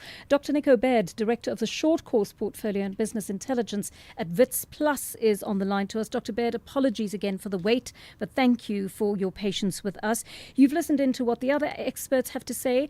What is your take on how universities are gearing themselves to meet the challenge of adapting their curricula to the needs of the South African and global working world? Good morning, Joanne. Thank you for introducing me multiple times this morning. I did enjoy the feedback from everybody, and 90% of everything is so very accurate. University degrees are actually a vital base for learners to enter the job market. But in short courses, we have seen over many years that at certain points in your life, people change direction. 29, 38, just after they reach 50, people, they need change. And it often happens that they're not going to go and have another degree added to their names. So the focus is pretty much on on-demand, just-in-time learning. But it's not just for career change, but also with the rapid change in our world, technology changes, life changes, industries change. So that just-in-time, on-demand, filling that gap that keeps on creeping in is a constant lifelong learning experience that we should actually all be very, very involved in and always commit to lifelong learning. And our focus at WITS Plus is actually to identify those high-demand courses, the topics that people need to know, where you actually can't have it applied in every program immediately because, degrees are SACO accredited, it goes through processes, it goes through reviews. It is a very long process. Just on that, I must mention to you that there is a discussion and a process happening where the approval of programs may be shortened considerably, but it was just something that was mentioned to me when I was busy complaining about how long it takes. Short courses at WITS Plus, they are all quality assured by WITS University, a valuable brand you can trust, a university you can trust as a quality certificate. Now, what we do is we don't just do asynchronous. We try to meet the demand of the public and the companies. Many companies don't want asynchronous. The completion rates are often quite low when there's no real time frame associated with school. And by working with companies, we create bespoke courses for them, but we also do it in the modality that they prefer. Virtual if the company is across South Africa, or online if they want people to complete something, a certificate while working, over a period of time. And then, of course, face-to-face where we actually go to the company and we can present it there, or they can come here. We try to address the need in all fields. Yes. I want to ask you about the issue of agility here, Dr. Baird. I mean, it sounds like you're flexible, but agility is something different, right? So I'm wondering, is the university waiting for these companies to approach it, or is there a consciousness of kind of shifts in society in terms of what is happening in the working world, changing laws that will require new training, etc.? And is the university saying, okay, we need to, this law is about to change? Let's take an example like BEE.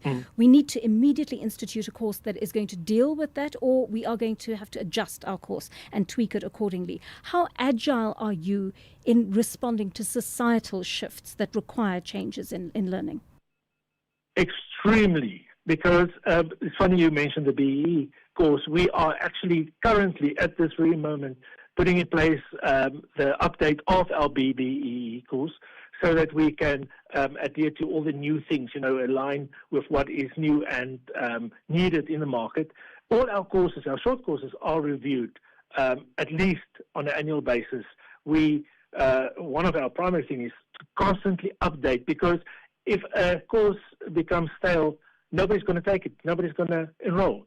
So that is very important to us in the short course space, because, as I say, we want to fill that gap. We are also proactive by creating many of the high-demand courses in advance. For example, AI. We are busy with advanced courses, introduction courses. We may not always be the first, but we know that we have the primary focus on what is actually applicable, what can add value to the person or the company when they've taken our course. So it's a return on investment in the end. We want to create something that is very relevant, very timely, and always up to date. I have an example of a friend who wanted to study at a university. She wanted to do a journalism-related course. But she was a talk show host, so she wanted to do a practical thing. She said, let me do a podcast, and can you mark me on that, on a series of podcasts in addition to the theoretical component, which obviously is required at universities. And the university said to her, sorry, we don't have a marker who can mark podcasts. We have people who can mark essays, who can mark theses and the like, but unfortunately podcasting is not something that we have extended out into yet. I wondered how that is even possible in a day and age where podcasts are actually going for quite a while and we listen to them. The demand for that kind of media is growing. So I mean, how does one negotiate these sorts of changes that are areas in which it seems universities are still being left behind? I agree with you. I'm also very surprised that something is that rigid, but it all depends on how it was accredited. I think it is a case of, planning ahead and knowing that new technologies come in. I remember presenting at conferences on podcasting in 2006 when it wasn't even a thing yet. Right. And, that's 20 years ago. So for me, in my humble opinion, it should be something that should be considered. If a student, for example, I'm a big guy on accessibility for students with disabilities. A podcast is nothing more than an audio file. So if we think a student that may have issues writing or something like that, it is actually just an audio version of an exam or an assignment. So I am quite amazed, and maybe a lot of people will be upset with me, but in my opinion, that type of approach of having different ways to assess things should be available to students. And I don't think it's going to just happen everywhere, but I am sure that in some programs that definitely already exists, where there's more agility on allowing different formats for assessment. As I say, that's just my opinion. Well, thank you. Thank you for sharing it with us. And it's been good to hear from you, Dr. Nico Baird, Director of the Short Course Portfolio and Business Intelligence at Wits Plus. Let's listen to one of your voice notes that came in on this issue. Hi. These days, it doesn't matter what you know, whether you are coming from university or you are coming from technical or technical, or you don't even have matric. It's all about who you know. If they want you, they overlook all those things. You can come from the university having the best knowledge, but they can still take me without knowing anything. Then they will teach me when I'm there because they want me. This is Jacob in Mokopane. Tango. Thank you so much. That's a very sad thing. I mean, it's an indictment. And again, talks to the corruption issue that we were raising earlier. Jobs for pals, tenders for pals, etc. But I think we've had a very useful conversation with Ms. Jamina Nikana, Dr. Nico Baird and Dr. Kirshen Pillay about the agility that is required in these organizations. And it seems to me what my takeaway is that a combination of these types of learning is what is going to get our young people through, going to get anyone through in the workplace and really distinguish your work and your ability in your workplace. So 11 o'clock it is here on SAfm on the Daily Discourse. Andela Mbana is standing by.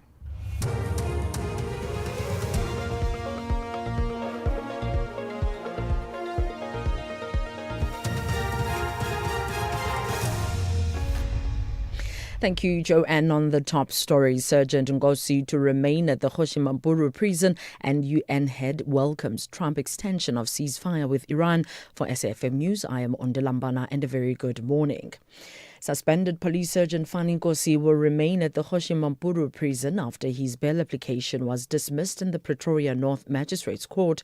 The court found that following his suspension, Nkosi did not return all the police-issued live ammunition and firearms and that he acquired them unlawfully. It also found that he may interfere with witnesses if released. Nkosi was arrested following a raid at his Pretoria North home where dockets, explosives and ammunition were found earlier this month. Magistrate Tandi Teledi delivered the judgment. He has failed to provide a credible explanation for possession of police dockets and SAPS equipment. He has also failed to provide satisfactory evidence of unlawful storage of the firearms and ammunition. He has also not provided any assurances that he will not interfere with the administration of justice. The court finds that the applicant has failed to discharge the onus which rests on him in terms of Section 60 of the Criminal Procedure Act 51 of 1977. The interests of justice do not permit the release of the applicant on bail. The application for bail is therefore dismissed. A Soweto church elder accused of raping a 12-year-old girl in Dobsonville on Good Friday has abandoned his bail application. However, he may reapply at a later date. 56-year-old Tsepon Zimane appeared briefly in the Rondeboort Magistrate Court this morning. The court heard that outstanding evidence, including a witness statement and video footage, are still to be finalized. The case has been postponed to May 20th for further investigation. The ANC in the Northwest says it will proceed with disciplinary hearing against the recently recalled mayor of the Madibeng municipality and challenge the state of his membership in the party. The party yesterday recalled Mayor Douglas Maimane after a recording surfaced of him offering 200,000 rand to opposition councillors. In the audio, Maimane asked them to turn against the ANC, his own party, ahead of the upcoming local government elections. ANC Northwest spokesperson Tumelo Maruping. It's a serious misconduct when a member of the ANC connives with opposition to oust the ANC from power. And therefore, we take it very serious, and that's why we've removed him, and we are going to process him again through those DC processes on challenging the state of his membership to the ANC. The Police and Prisons Civil Rights Union in the Northwest has called for priority to be given to strengthening the SAPS in the province. The union has highlighted that the absence of a permanent provincial police commissioner is hindering efforts to tackle escalating crime. The position has remained vacant since December 2024, leaving the province without stable leadership for nearly 2 years. Pop Crew Northwest Provincial Secretary Johannes Dire says the situation in the province is disastrous. Our pressure is for the National Commissioner to put much of the efforts in the province of the Northwest. And not only the issue of the provincial commissioner. If you look at what is called the Project 10,000, which the minister launched about 5 or 6 years ago, the Northwest also remains a province that has not benefited on the recruitment of new constables. Other provinces might have received a chunk of new constables or new police officers in the fight against crime. Northwest have barely benefited from the process. The head of the United Nations has welcomed US President Donald Trump's announcement of an extension to the ceasefire with Iran until talks conclude. A spokesperson for Antonio Guterres says this has created critical space for diplomacy. In a social media post, Trump warned that the US blockade of Iranian ports will continue until Tehran presents what he calls a unified proposal. The BBC's Sarah Smith has the details. Throughout this conflict, Donald Trump has used social media and statements on television and elsewhere to issue very aggressive threats against Iran, talking about the destructive power of the US military and the damage that he could do to try and force them to agree to a deal. But now, for the second time in 2 weeks, he has backed down from his threats of escalating the conflict, making it look very much as though he wants to wind this down and get out of this war rather than to extend it. And that in itself will send a message to Tehran. Recapping the top story, suspended police sergeant Fani Nkosi will remain at the Hoshi Mampuru prison after his bail application was dismissed in the Pretoria North Magistrates Court. I'm Ondilambana for SAfm News Headlines at 11:30. Is there ever a bad time for a good conversation? SAfm, leading the conversations that move us. The Daily Discourse on SAfm, weekday mornings from 9 to 12. 6 minutes past 11 here on the Daily Discourse, and we are into the third hour of our program. We've survived it. We've had a few problems with our lines this morning, unfortunately, so and that is why I will not be giving you the studio line, because we're not able to take calls on that line at the moment. But we are going to continue to have the important discussions. You're still welcome to send us a text on our WhatsApp line. We're taking a lot of those right now, and I do want to listen in to some of the messages that you have sent through on the previous issue of tertiary education and how it's changing to keep up with changing demands of the workplace, one of you says, "Hi, I'd like to share my experience on the topic. After finishing matric, I took a gap year to figure out my direction. The following year, I focused on international IT certifications and managed to complete 4 within that year. About 4 months into the next year, I was able to secure my first IT internship, and after completing it, I was absorbed into the company. So from my experience, international certifications in IT can definitely open doors and help you get into the industry even without a diploma or a degree. That said, I still believe that pursuing a diploma or degree is valuable, and it's something I plan to do in the future to keep learning and growing." Thank you for that. That's a lovely message. And it kind of talks to what Dr. Nicholas Baird had to say about the ongoing learning, how important that is. It doesn't mean that you necessarily ought to stop once you've got those first qualifications. And then the big issue that we are going to be talking about in this hour is obstetric violence. We spoke about it a little bit earlier on in the program. You sent some beautiful voice notes and so forth through. And I wanted to just honor this conversation by just warning you also, first of all, that we are going to be talking about severe violence. And if you have children in the car, or you are traveling somewhere and your children, or you're at home and your children are close by, perhaps this is not a conversation you want them to hear. But one of you is saying, I gave birth in a private hospital in 1997 to my firstborn. It was a horrible experience as my water broke at 8 p.m. Yet my gynecologist was only contacted by the nursing staff the next morning. I was already admitted at the hospital for a few days before this due to complications. The birth of my child was earlier than expected at 7.5 months into pregnancy, so I really understand negligence and ill treatment towards women in hospital. My second child was born in a public hospital, and when I told the nurses that the baby is coming out, they ignored me, and I gave birth without their assistance and shouted for help as my baby was out of me, lying on the bed. Still, they treated me badly even after that. They showed no remorse or didn't even apologize for leaving me alone in the theatre room. This is the kind of thing that we cannot tolerate in this country. I mean, we have a human rights framework that should teach us how to deal with mothers who are in the process of giving birth, as if that experience in itself were not traumatic enough for the body, and one doesn't have to psych oneself up for months to be ready for the birth of a child. Imagine going through cruelty on the part of healthcare officials while you are trying to give birth. I mean, what an awful experience. I'm really sorry for what you experienced, and I do want to make you aware that we are listening to you, that we are here to take your calls, well, actually, to take your messages today, and to listen to your stories, because your stories do matter. They do deserve to be heard, and they do deserve to actually form the basis for a conversation as to how we are going to clamp down on this and eradicate the issue of obstetric violence in the country.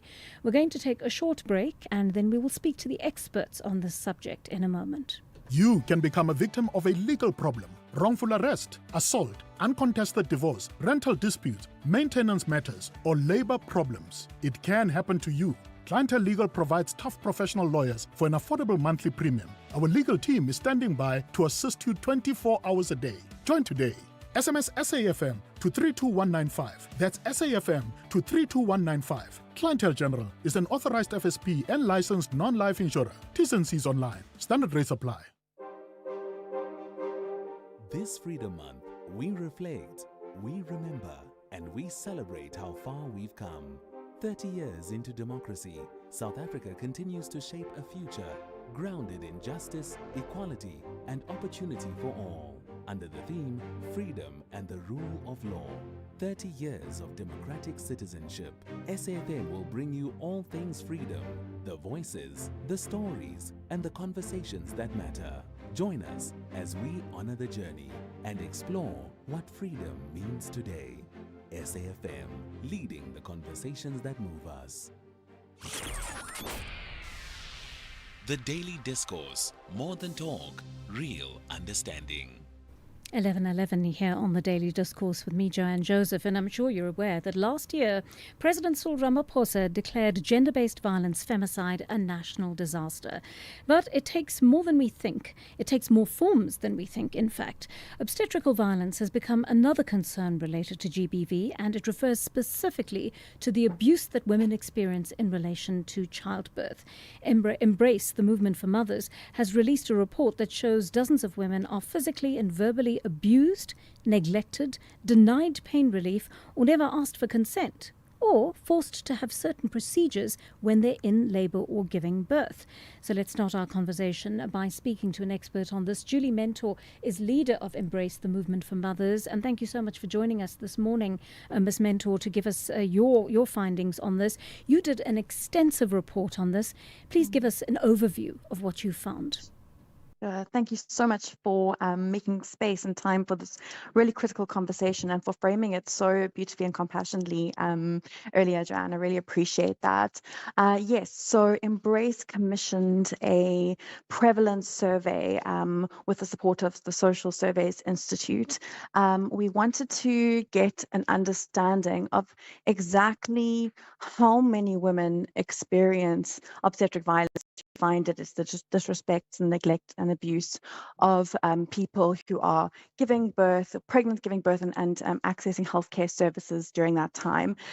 Because what we have found over the years in our advocacy is there are times when, really outrageous stories make it to the media, and often the response by those in power is to say, yes, there is a problem at that particular facility. Yes, we acknowledge there is a bit of a problem here, but it's not as big as you think. And so basically it's been contributing to a national gaslighting of women who tell us frequently that they are experiencing obstetric violence when they are pregnant and giving birth. So we were able to research is as you know, research is expensive, and so we were not able to do a full national prevalence survey, but we were able to do one in 2 provinces, key provinces being Gauteng and KwaZulu-Natal. And our overarching finding was that 60% of the women who had given birth in those provinces over the last 10 years have experienced some form of obstetric violence. So 60% is a really shocking statistic that really does point to serious systemic and structural concerns in terms of how we provide respectful maternity care in this country. And I think we ought to bring in our advocate, Brenda Madumise, Director of WISE for Africa at this hour. She's also a GBV activist. And Advocate Madumise, we thank you for your time on the program today. You've heard what Ms. Mentor has had to say about this, and I'm sure you're very familiar with the study. Do we have any idea why this is happening, based on calls from our listeners who are saying that it's really free for all in the hospitals, and the healthcare officials who are involved in this kind of obstetrics violence are not being held to account, because perhaps nobody knows what they're up to? Yeah. Good morning. I take it as still good morning. Thanks for having me. This matter, obstetric violence, has been with us in this country for the longest of time. So I'm going to take you back to the report that was done by CGE, the Commission for Gender Equality, that investigated the extent of obstetric violence. In that time, it was about mostly Black women who have been violated by public health officials by doing procedures on them without their consent. That report made major recommendations to the state, especially the Department of Health, on what needed to change. And to date, nothing has been done. So when Embrace embarked on this prevalence study, it's because of the failure of the state and government to act actively and decisively on the findings of the Commission for Gender Equality. This behavior, conduct, attitude that we have in our health facilities is pervasive. Is that as a woman, when you walk into the establishment in the public health hospital or even private, that you don't know what you are there for. So you are treated like a child, and that your needs or what you say is not taken into account, because they take that and they want you to let you know that they are the expert. I'm a nurse here. You're going to do as I tell you. I'm a doctor here.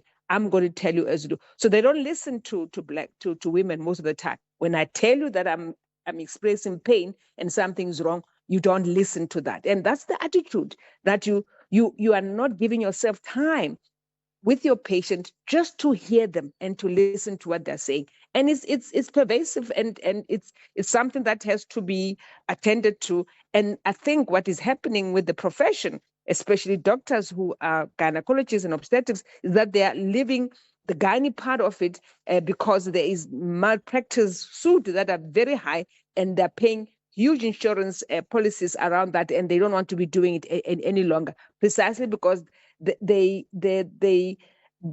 they have been doing for such a long time has been that of ignoring and treating their patient as children, that they don't have a voice. And that's the problem, that you don't think and believe that I have a voice and I can tell you what my body is going through, what I'm feeling, and that you need to listen to what I'm saying. And we've got high mortality rates for Black women in this country because they're not listened to.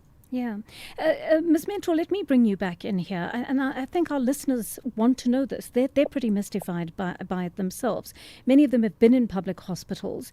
They say that nurses are the ones that are often the people who dispense this kind of violence against women. And many of those nurses are women.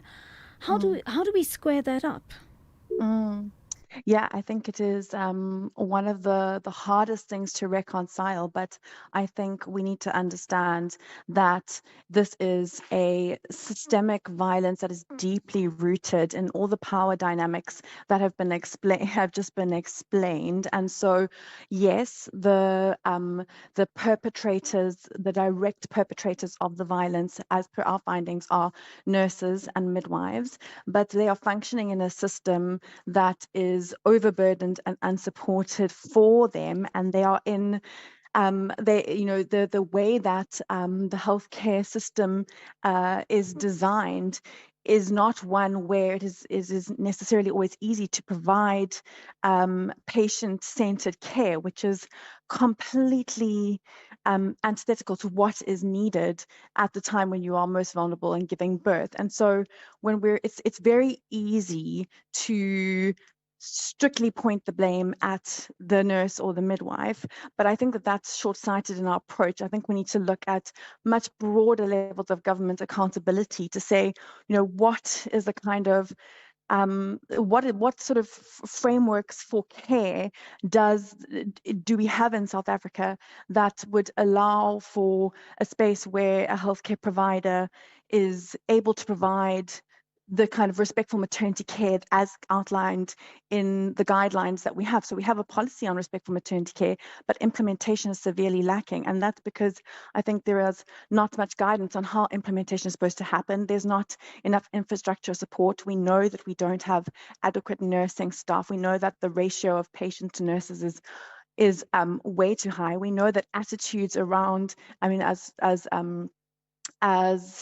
was just discussed, the sort of concept of patriarchal perceptions in the healthcare system mean that, you have to listen to your healthcare provider at all costs. The power dynamic is there, which means that women who intrinsically know that something is potentially wrong or that they feel that they need to push are often not listened to or often ignored.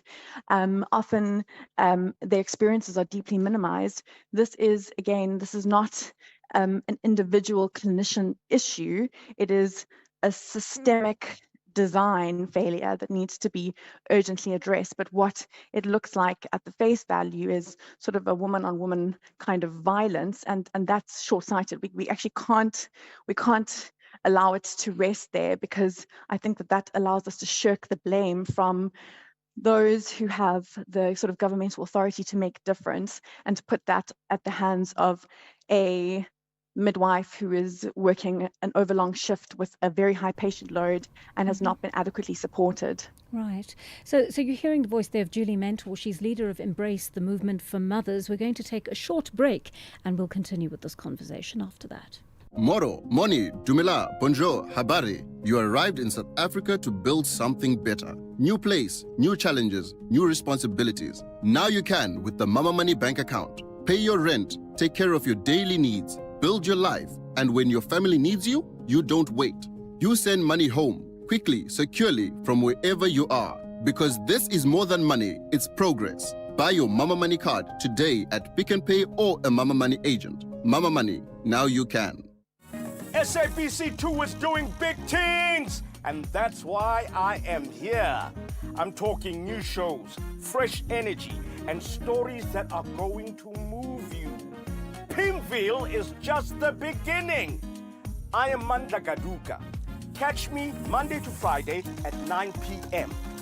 Live in every beat, the pulse of SA.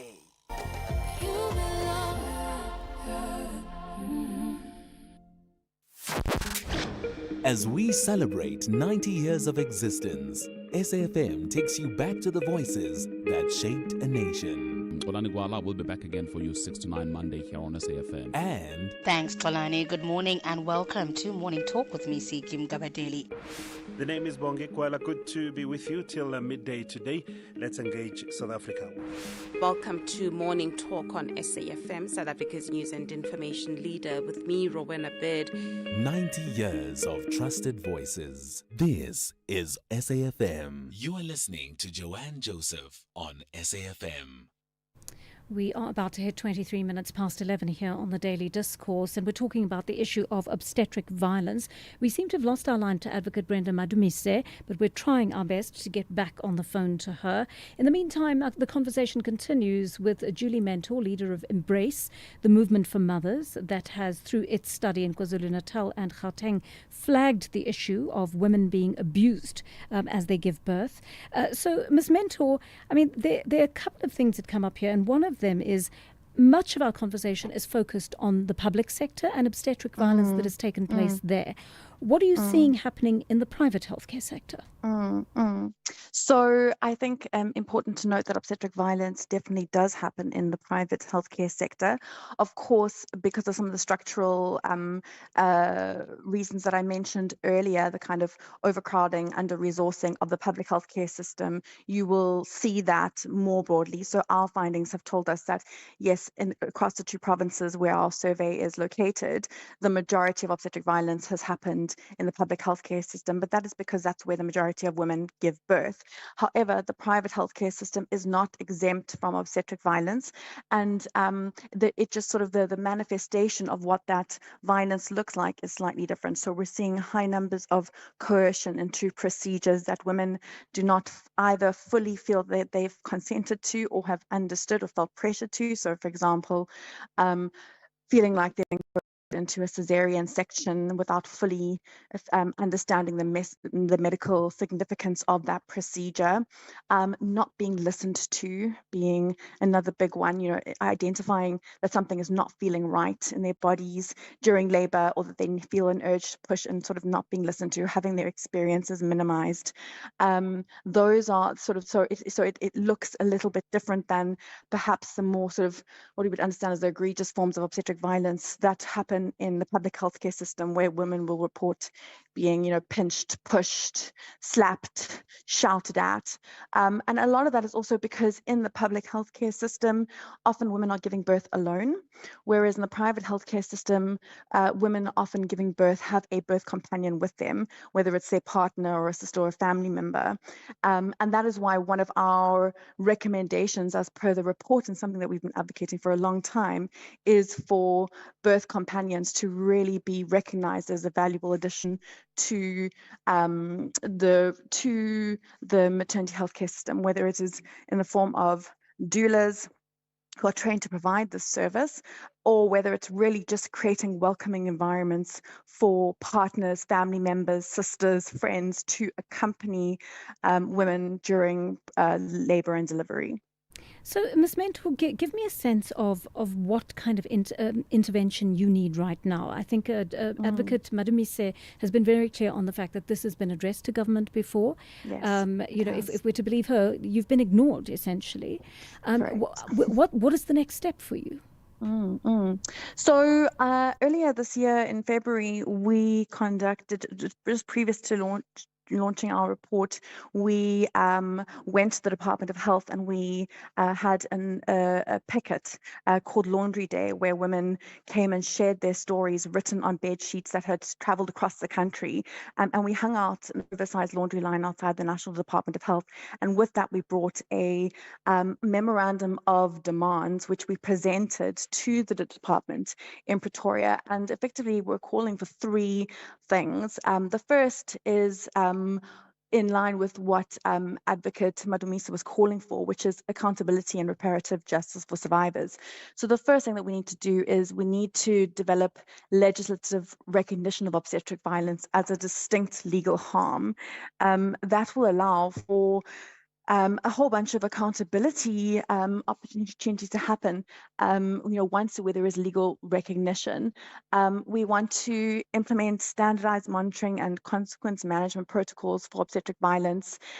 We want to ensure that there's independent investigations into allegations of violence, including the structural and systemic and systematic causes, and giving, again, the recognition of obstetric violence as a distinct violation will allow us to develop special redress mechanisms that ensure that survivors of obstetric violence have access to, the medical redress, the psychosocial support, and the financial restitution that they deserve and are calling for. The second thing that we're saying is that there needs to be adequate budgetary resources for respectful maternity care. The reality is that, to make some of these changes, it requires budgeting. It's not just about policy changes. You need to change we need to have more nurses, we need to have more midwives, we need to have better ongoing training, respectful maternity care training, continuous training. And we need to be able to improve the working conditions for healthcare workers to ensure that there's safety there, that they're adequately resourced, that there's reasonable workloads, that there's access to mental health care and peer support for those working in that space. And then the third thing that we're calling for is the empowering of women and communities. One of the things that's been so encouraging to see is that obstetric violence, which is a kind of a complicated term to reckon with, is starting to gain understanding at community level. One of our findings from our report is that women did not realize that what had happened to them was wrong. It was deeply uncomfortable. They were deeply traumatized, but they didn't actually necessarily understand that they were treated in a way that they shouldn't have been treated. And so there's a lot that needs to happen in terms of public education.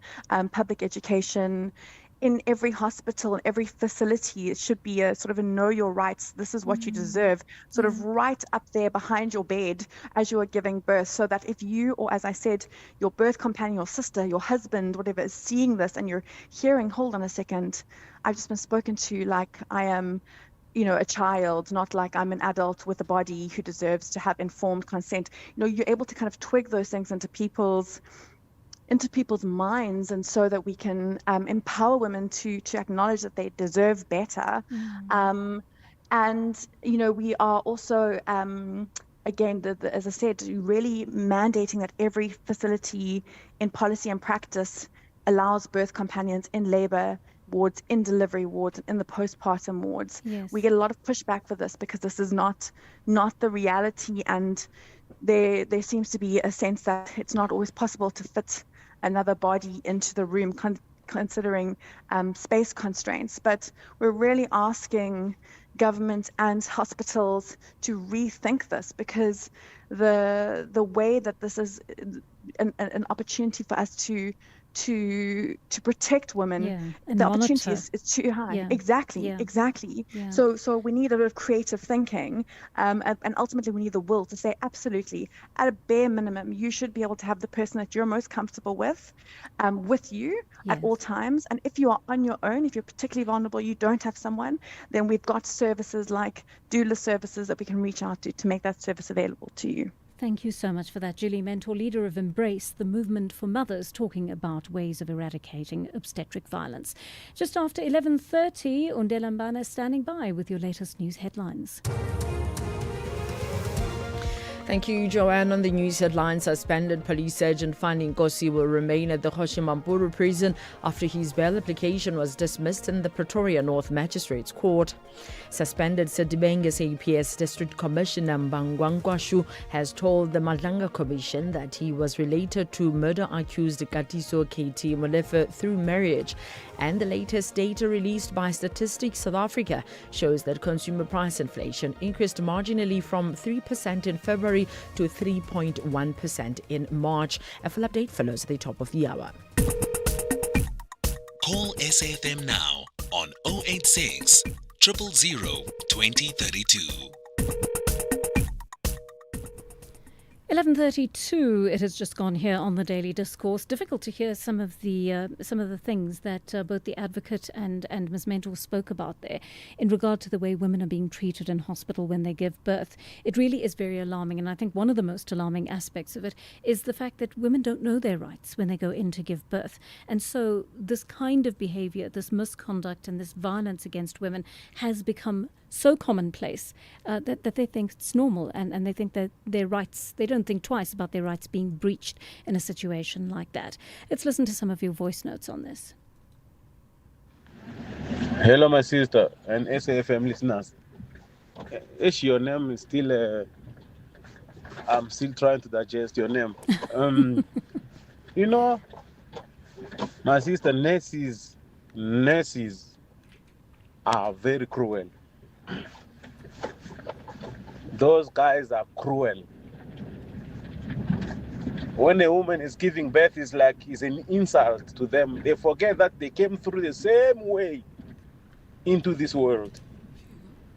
It's like an insult. They make that lady feel useless, as if she has committed crime. Nurses are cruel. Very cruel. Of course, not all of them. Maybe 2% is okay. 2%. 98, cruel. Hi, Joanne. Joe in Bloemfontein. You know, the issue of obstetric violence should not be looked at independently. The issue of health must be looked at holistically. Our nurses are most of the times overwhelmed. They are severely understaffed. So it's important that we address the issue of health systematically. Thank you. Thank you so much for those voice notes. We've got two very different opinions there.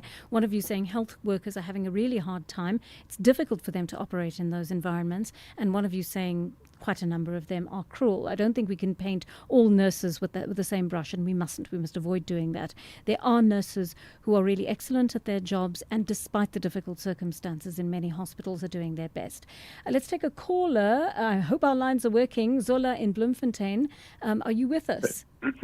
Yeah, good morning, Joanne. Yay. Hi there, Zola. Yeah, thank you. I'm fine, Joanne. And good morning to your guest.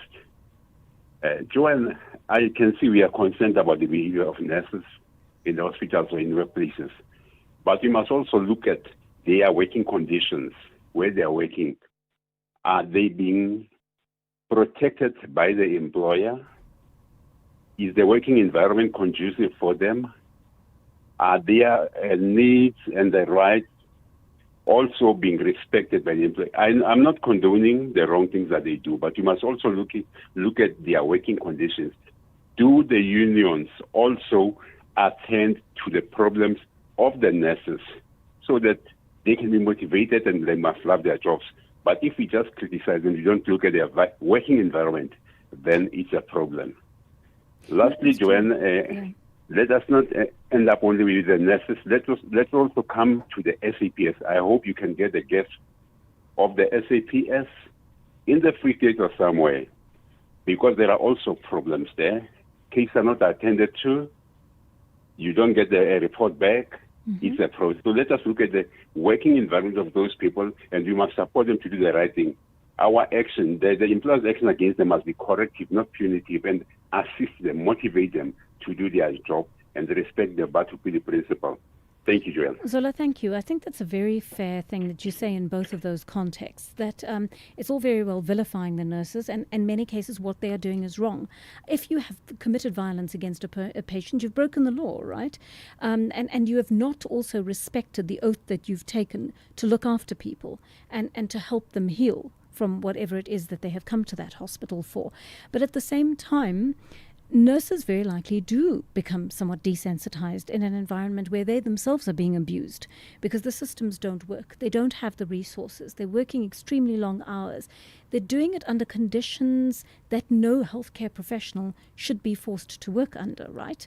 And so there are the two sides of these coins, this coin that we need to consider when we think about this. I mean, in private hospitals, I think the system is slightly different, right? They're working in better conditions. They are they're more resourced. They simply have access to a whole lot of things and systems that work a lot better than they do in the public hospital healthcare system. But at the same time, you're still seeing obstetric violence there, and I want to draw attention to it because I don't want us to give the impression that this is the only space where this happens is in public spaces. You're seeing it happen in private spaces as well. This is what Ms. Mentor is telling us, but the nature of the violence is different. It's not so overt. It's not someone being shouted at or slapped, right? It's someone on whom medical interventions and procedures are being carried out who may not have actually acceded to having those procedures done in the first place. And it's still a kind of violence. And so to me, it also talks to the mentality with which we approach this, because gender-based violence is a mentality that can both be perpetrated on, they can be perpetrated on people, both by people who are gendered the same and people who are gendered differently. So men and women can carry out this kind of violence against women, and that's something that we need to think about. Ndakadzeni in Limpopo is on the line to us. You also want to talk about obstetric violence. Go ahead. Good afternoon. An interesting topic. I think after listening to, my name is Ndakadzeni from Limpopo, as you said. Yes. After listening to the report that was shared just recently, I think some lady was sharing a report around the findings in hospitals and the feedback that they're getting from individuals that have been assisted in both private and public sector. Yes. I'm realizing that maybe we are being ignorant of very mere skills that nurses need. I understand this is violence that they're causing, but after also listening to the topic that we had about skills, I thought in a public space, do people actually get mere, let me say customer service? I'm getting out of context, but just mere communication skills. How do we communicate when we are faced by situations that are out of the ordinary? How do we solve these type of problems? Anger management, the simple skills that are out of their normal, what you call nursing skills. Yes, the medical do they skills. actually get that sort of training? Yes. When I arrive as an individual at a hospital, do they greet me? Do we have conversations? So those small skills that we take lightly or that are practiced within business sectors, maybe they need to be integrated in some of the systems within the public sector as a whole, not just in the nursing environment. Yes. So I think that is something to think about. Ndakadzeni, I agree with you. I think you've made a very good point there, because we also assume that these nurses have been to some kind of training college, they've been to a nursing college, they've got their skills in place and they're ready to look after us. But you're quite right, there's so many other aspects around going into hospital. I think there was some research done not so long ago that actually showed patients would rather have a bad doctor with a good bedside manner than the other way around. I mean, you would think it's completely counterintuitive, but people care how they're treated. It's important to them to feel comfortable, to feel respected when they walk into that environment and to feel cared for. So I think you've made a very good point. Thank you for that call. And tell me what you think about that. Should the skills that nurses are given, if indeed we're laying the blame primarily at the feet of nurses, should they be given medical skills, right? But in addition to that, be given other skills that help them to deal with patients who might behave slightly strangely because they are under pressure in that hospital, or they're afraid of the circumstances they found themselves in, or they're paranoid due to medication they've taken. Whatever the case is, What is the skill set that nurses need, and what is the support, in addition to that they need to actually implement those skills? No one gets fit overnight. It takes discipline, and your money is no different. A Nedbank 32-day notice account helps you build financial strength with up to 7.3% interest and zero maintenance fees. The higher the deposit, the higher the return. Invest in under 2 minutes on the Money app and get money fit with Nedbank. For more information, go to nedbank.co.za. See money differently. Nedbank, we're a licensed FSP and registered credit provider. T's and C's apply. You are listening to Joanne Joseph on SAfm. We're continuing the conversation here on the Daily Discourse just after 20 minutes to 12 here. And we're updating you at this hour on what has happened at the Madlanga Commission. It's still underway in Pretoria. And right now, the suspended Sedibeng SAPS District Commissioner Brigadier Abraham Nkwashu is on the stand testifying. SABC News is carrying that live. And the suspended brigadier told the Madlanga Commission today he was subpoenaed over allegations that he interfered in bail proceedings, demanded the Armand Swart murder docket, and had improper links to murder accused Katiso Molefe. These are claims that he has denied over the course of the morning. He said his connection to Molefe comes through Fundiswa Nyangule, whom he regards as his baby sister under Mpondo custom, explaining that the Ingota tradition created a lifelong duty to protect her after her partner died. The commissioner heard that Nkwashu allegedly tried to seize control of the Swart murder docket, falsely claiming that he was acting on instructions from Gauteng Police Commissioner Tommy Ntombeni and was captured on a phone recorded pressuring investigators before later admitting he had become a suspect. Evidence also detailed an after-hours prison visit when Nkwashu allegedly arrived in an unmarked vehicle to see Molefe.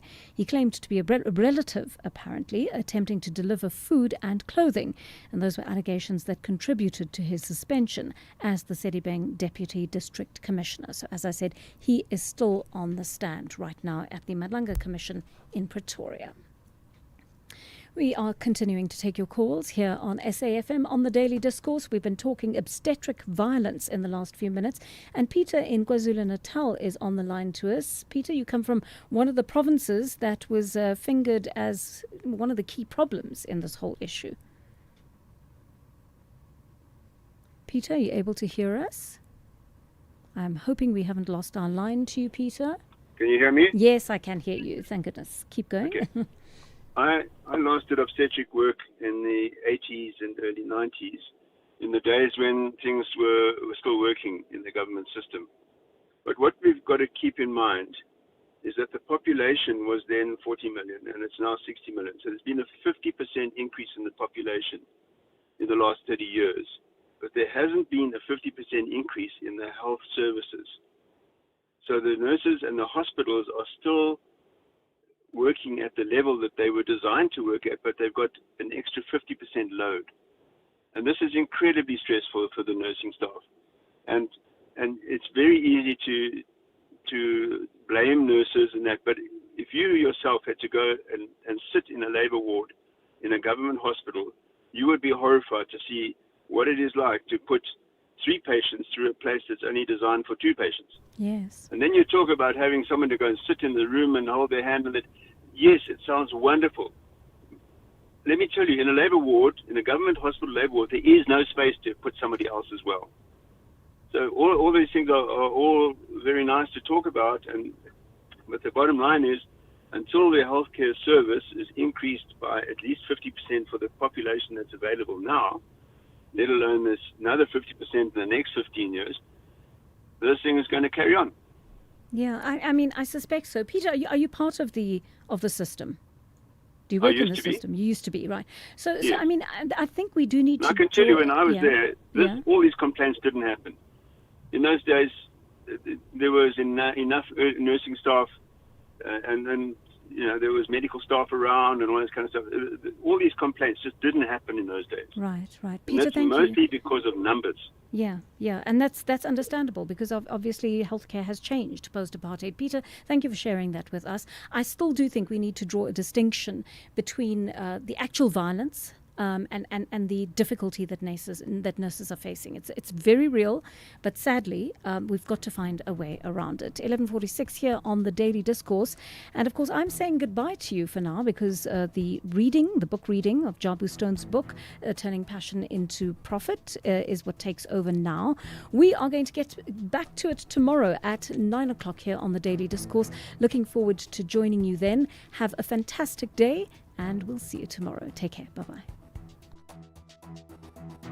Investing shouldn't feel risky. It should give you security and good returns. Earn up to 7.25% interest per annum with an ABSA Cash Invest Tracker for an investment of 100,000 rands or more. Your capital is guaranteed with immediate access to your funds. That's minimum risk, maximum benefit. ABSA Private Banking customers can invest from just R1. Open via the ABSA Banking app, a branch, a private banker, or 0860 111 515. Your story matters. ABSA is an authorized financial services provider. T's and C's apply. Top billing. Pulse, weekdays, 3 to 6 p.m. Your specific thrust is around the role of the unions and how they should respond to the growth of AI. Tell me what it is. The unions, in my view, are driving and in the driver's seat when it comes to how it's rolled out in sectors. Because if we fail at this, then the predictions that have been made regarding some of the massive job displacements which have actually been predicted by the World Economic Forum, South Africa may find itself as one of those countries where those jobs are lost. Ashraf Gada on SAfm. Top Billing brings you the very best in lifestyle, luxury and inspiration, from breathtaking homes and dream destinations to exclusive access to the people shaping culture and success.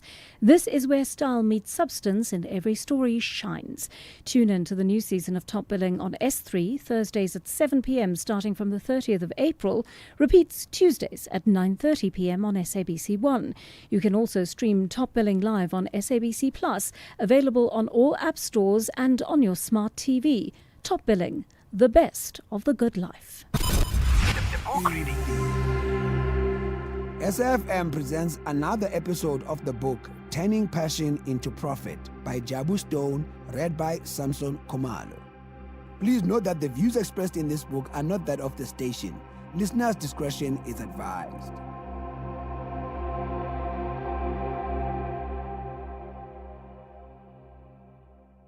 Think outside the box. It's not about how much money you have, but how you use it. Be resourceful. My number one resource is passion, and most of the time it has been my only resource. My passion enabled me to think outside the box. This was evident when I had to come up with my product name.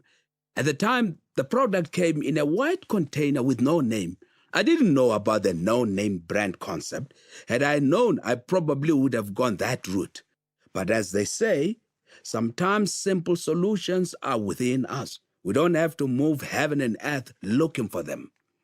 I thought about it and decided the product name should be Jabu Stone, as I didn't have money to promote a product by a different name. The only thing that made sense at the time was just to give my brand my own name. That way, it would be easier to entrench it in people's minds, and my friends and family felt it was ideal to name the product after the person who had put so much time into developing it. This worked out very well. My name was easy to remember, and whenever someone said my name, they also said my brand name.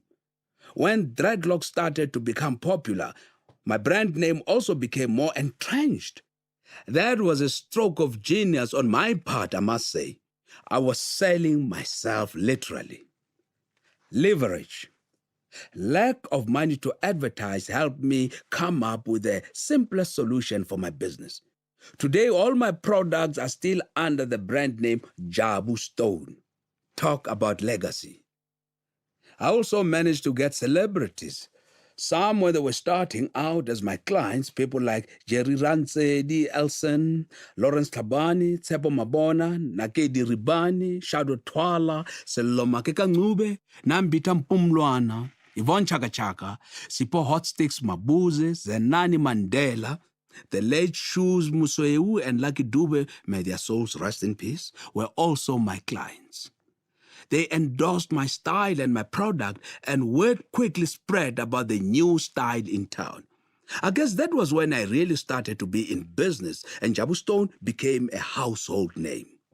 Today, when I see the likes of Yvonne Chaka Chaka, Nambita Mpumlwana, Jerry Ransedi Elson, Spiwe Chabalala, Speedy, and Asheli Mhlope, I feel so much joy and such a sense of accomplishment because their locks were maintained by me and they have held on to them to this day. Yvonne Chaka Chaka, the Princess of Africa as she is fondly known, had this to say about my salon on CNN's Inside Africa.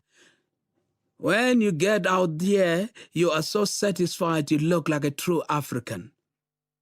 Jerry Ransedi Elson said in a magazine interview, my hair had reached stagnation point and just stopped growing. Then I met Jabu Stone. I'm not sure what he did to my locks, but when he touched them, they lay flat.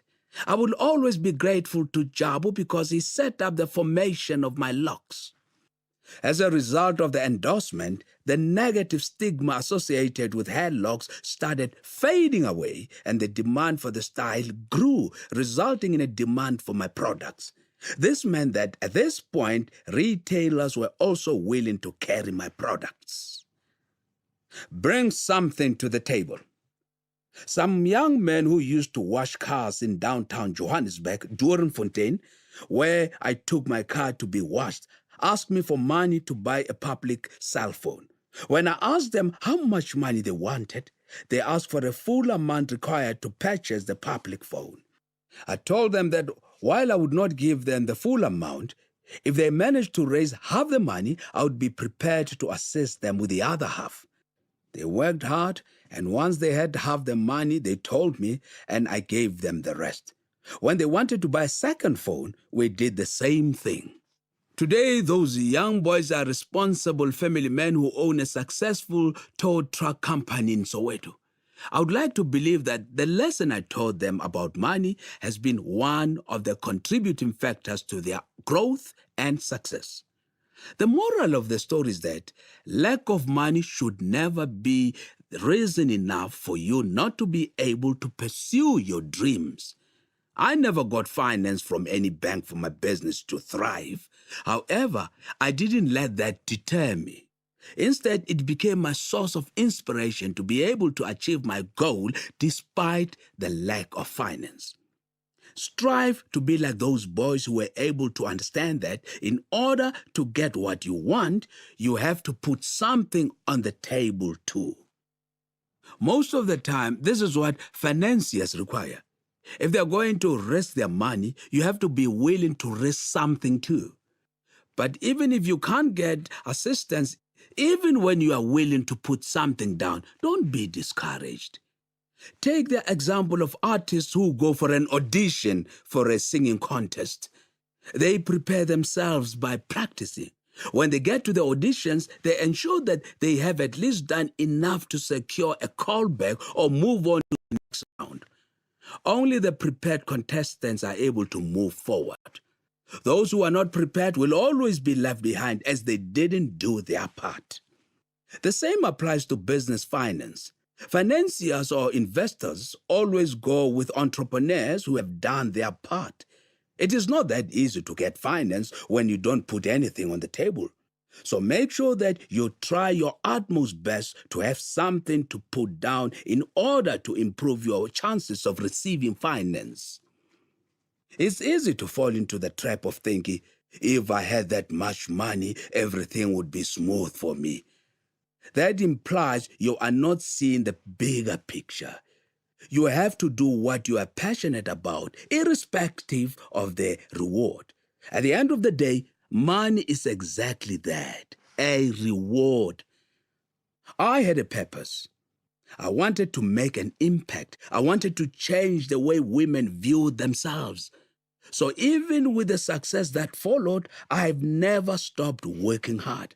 I continue to ensure that there are products available for natural hair so that both men and women no longer feel the need to use harmful chemicals on their heads. Reflections. Never let lack of finance stop you from pursuing and achieving your dreams. Find and use other creative means to achieve your goal. After all, no successful entrepreneur set out with only the idea of making money. Love what you do the work, and money will be the result. As Albert Einstein said, my success wasn't so much due to intelligence, but the fact that I stuck with the problems longer. Chapter 7.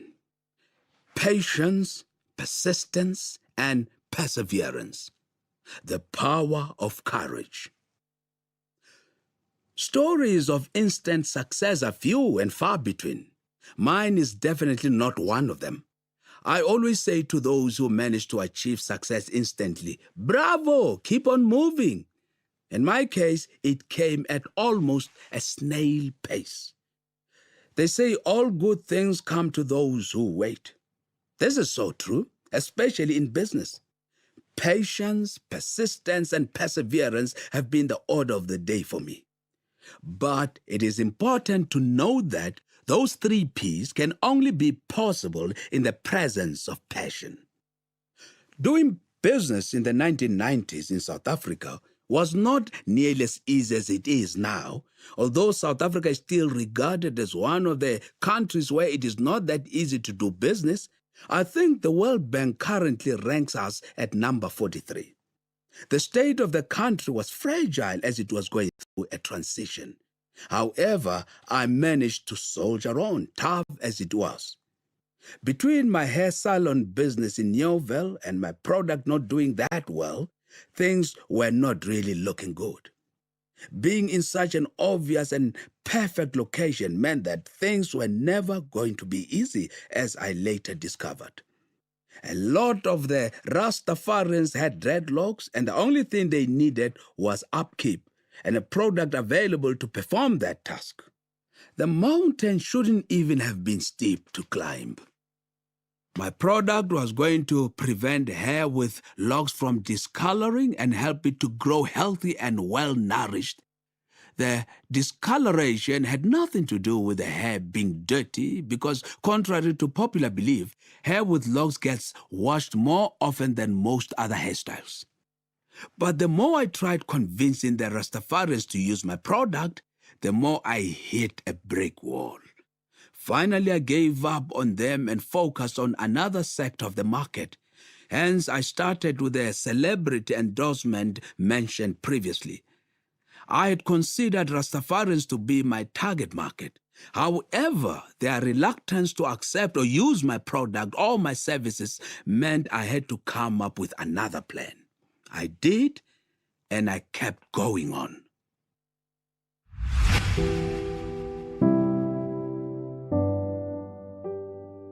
That was another episode of the book, Turning Passion into Profit by Jabu Stone, read by Samson Khumalo. The book is available online on www.kmmr.co.za, KMMR Publishers, and in all leading bookstores countrywide. It is broadcast on SAfm at 11:45 Monday to Thursday on the Daily Discourse. It is produced for the station by Vovi Patala, read by Samson Khumalo. Production, Nanda Koza, Wiseman Mangele, and Tato Maporuma.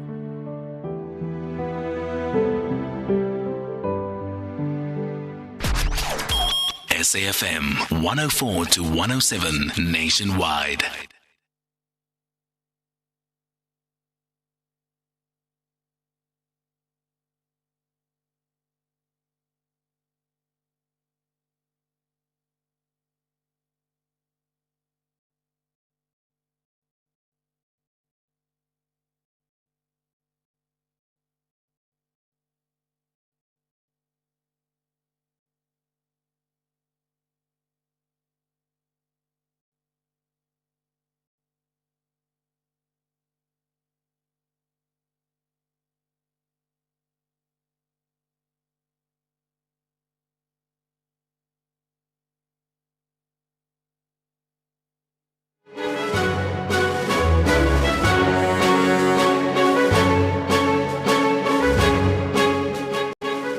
12 o'clock on Wednesday, the 22nd of April 2026. A very warm welcome to Updated Noon here on SAfm. Leading the conversation, I'm Sakina Kamwendo. Coming up in the next hour. He has also failed to provide satisfactory evidence of unlawful storage of the firearms and ammunition. He has also not provided any assurances that he will not interfere with the administration of justice. Suspended Police Sergeant Fani Nkosi has been denied bail by the Pretoria North Magistrates Court and came to my attention that this particular docket, which witness B was talking about or was investigating, was not submitted because she was not having it. Suspended SAPS Sedibeng District Commissioner Brigadier Nkwashu is currently testifying before the Madlanga Commission. Coming up in sport. South African women conceal the T20 series against India today. A busy season for Sundowns continues and City can go top of the table. Well, please share your views with us on 41391. That's the SMS line number. You'll be charged R150 per SMS. Messages via X at SABC News_radio is our handle. Or you can send us a WhatsApp voice note on 082-692-3909. Well, these and more stories coming up on this Hump Day edition of Updated Noon. First, though, is the latest news with Onde Lambana.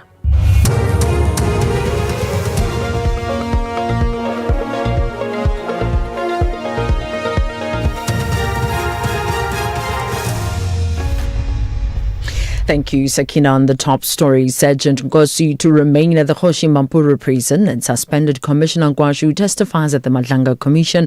For SAfm News, I am Onde Lambana and a very good day. Suspended Police Sergeant Fani Nkosi will remain at the Mampuru prison after his bail application was dismissed in the Pretoria North Magistrates Court. The court found that following his suspension, Nkosi did not return all the police-issued live ammunition and firearms and that he acquired them unlawfully.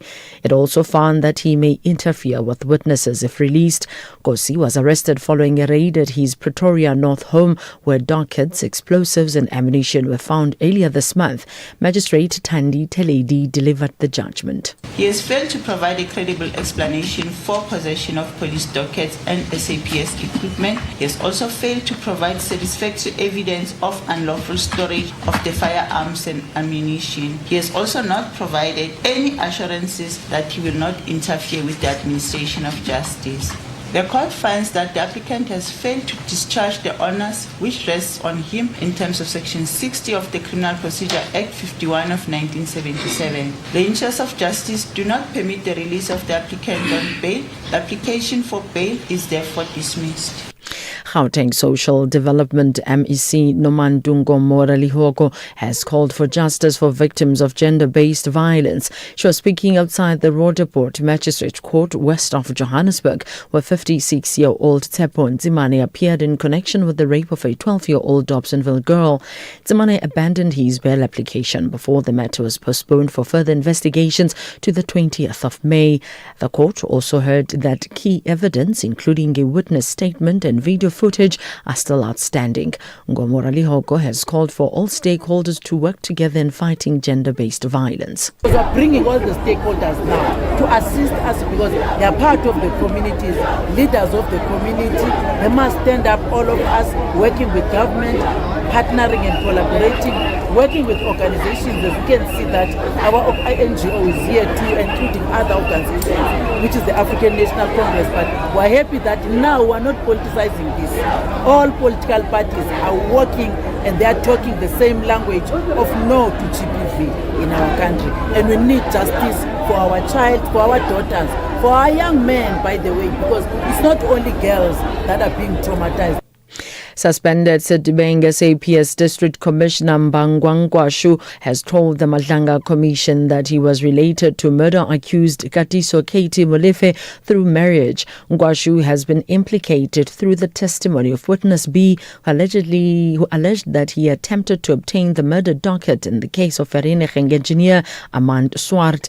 Further evidence presented at the commission suggests that Ngwashu visited Molefe while he was in prison for Swart's murder, allegedly after visiting hours and in a vehicle without registration plates.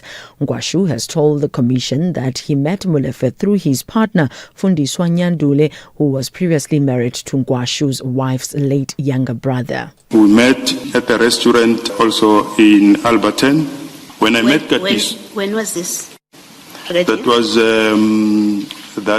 end of June 2024. Thank you. Thanks, Commissioner. When I met Katiso, we conversed generally about our respective personal circumstances after he was introduced to me by my sister-in-law, who was still in the company of the 17-year-old nephew of mine. He mentioned that he was involved in various business interests, including the security sector. Many households in Mahigeng are counting their losses this morning after a hailstorm destroyed their houses. In some instances, houses were damaged, while in other areas, windows were broken. The Mahigeng local municipality say they have activated their disaster management unit to assess the extent of the damages. Spokesperson John Ngwane elaborates. We have received reports that people's properties have been damaged. Our disaster management unit will visit the families to assess the extent of the damages. We'll make a report which will come to the municipality and we'll take it from there. We are heartbroken and we are very sorry to everyone who's been affected by the hailstorm. The latest data released by Statistics South Africa shows that consumer price inflation increased marginally from 3% in February to 3.1% in March. The data shows that the main contributions to inflation in the period came from transport inflation and education inflation amid rising tuition costs. Stats SA has noted that the deflation in transport inflation resulted from an 8.7% fuel price drop in the last 12 months. Stats SA's Patrick Kelly says the inflation data for March covers data collected before the sharp fuel price increases introduced on the 1st of April. Tuition fees increased by 5.4% in 2026, higher than the 4.5% rise recorded in 2025. Primary and secondary education rose by 6.2% compared to 5% last year, while tertiary education increased by 4.2%, up from 3.7% in 2025. Private secondary schools recorded the sharpest rise of all the education categories, climbing by 7.5%. Moving on to the transport category, where the annual rate increased from negative 2.1% in February to negative 1.6% in March. The negative values represent deflation. Recapping the top story, suspended police sergeant Fani Nkosi will remain at the Hoshi Mampuru prison after his bail application was dismissed in the Pretoria North Magistrates Court.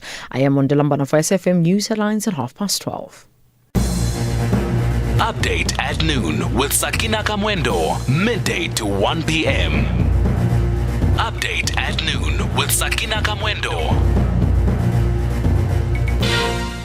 Thanks so much, Ondela. Good afternoon, everybody. It's 9 minutes after 12. Thanks for tuning in to Update at Noon.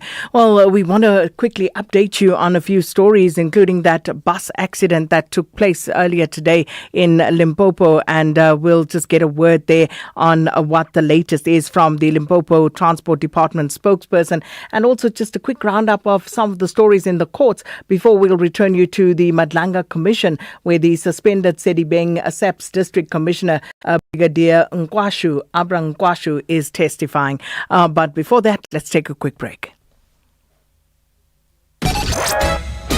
Sakina Kamwendo on SAfm. Well, straight into it. The Limpopo Transport Department says that one lane has been opened for traffic on the N1 between Louis Trichardt and Hendrik Verwoerd Tunnel following a bus crash. Now, the preliminary reports indicate that 2 people died when the bus lost control and veered into a ditch on the mountainous stretch of road. Now, Limpopo Transport Department spokesperson Mashudu Mabata joins us now on the line for an update. Mr. Mabata, thanks so much for your time. Welcome to Update at Noon. Hi, and how are you? Apologies, Ms. Mabata. Thanks so much for your time. Can we just start with a confirmation? At last check, we heard that 2 people had perished. Is that still the case? And are you able to just update us on the situation around the crash? Thank you, my brother. As the department, we are confirming that we are aware of the tragic accident involving a Zimbabwean bus traveling from Johannesburg to Harare in Zimbabwe this morning. The accident occurred on N1 between Makado and Fairwood Tunnel near Ingomotel. And according to the reports, 3 people sustained injuries in that incident, but 1 person tragically lost his life. Ms. Mabata, is there any indication as to what exactly may have led to the bus losing control? At this stage, the possible causes of the accident are still under investigation. However, contribution factors may include the mountainous terrain. As you know, that road is between mountains, and also wet road conditions following heavy overnight rainfall. In Limpopo, it has been raining the whole night. And this area, if I just think back over the past couple of months, it seems to be a high accident zone, especially for heavy vehicles, buses, trucks. Is this something that you are concerned about as the transport department in the province? We are very much concerned. That's the reason why, as a department, we always plead with the road users to exercise caution as and when they arrive to that area. So just as we wrap this up, Ms. Mabata, just a final update in terms of the injured, where they've been taken to, how many, and of course just confirming once again for us the number of people who have perished. I can confirm that only 1 person died from that accident, and 3 people were injured. 2 of them have been discharged, and 1 remained in hospital. Thanks so much, Ms. Mashudu Mabata, who is the Transport Department spokesperson in Limpopo, there with the latest. So updating us and also correcting the figures that we had previously. As Ms. Mabata just indicated, 1 person, not 2, have actually lost their lives in that tragic accident. And of the 3 that were injured, 2 have been released, 1 remains in hospital. This Freedom Month, we reflect, we remember, and we celebrate how far we've come. 30 years into democracy, South Africa continues to shape a future grounded in justice, equality,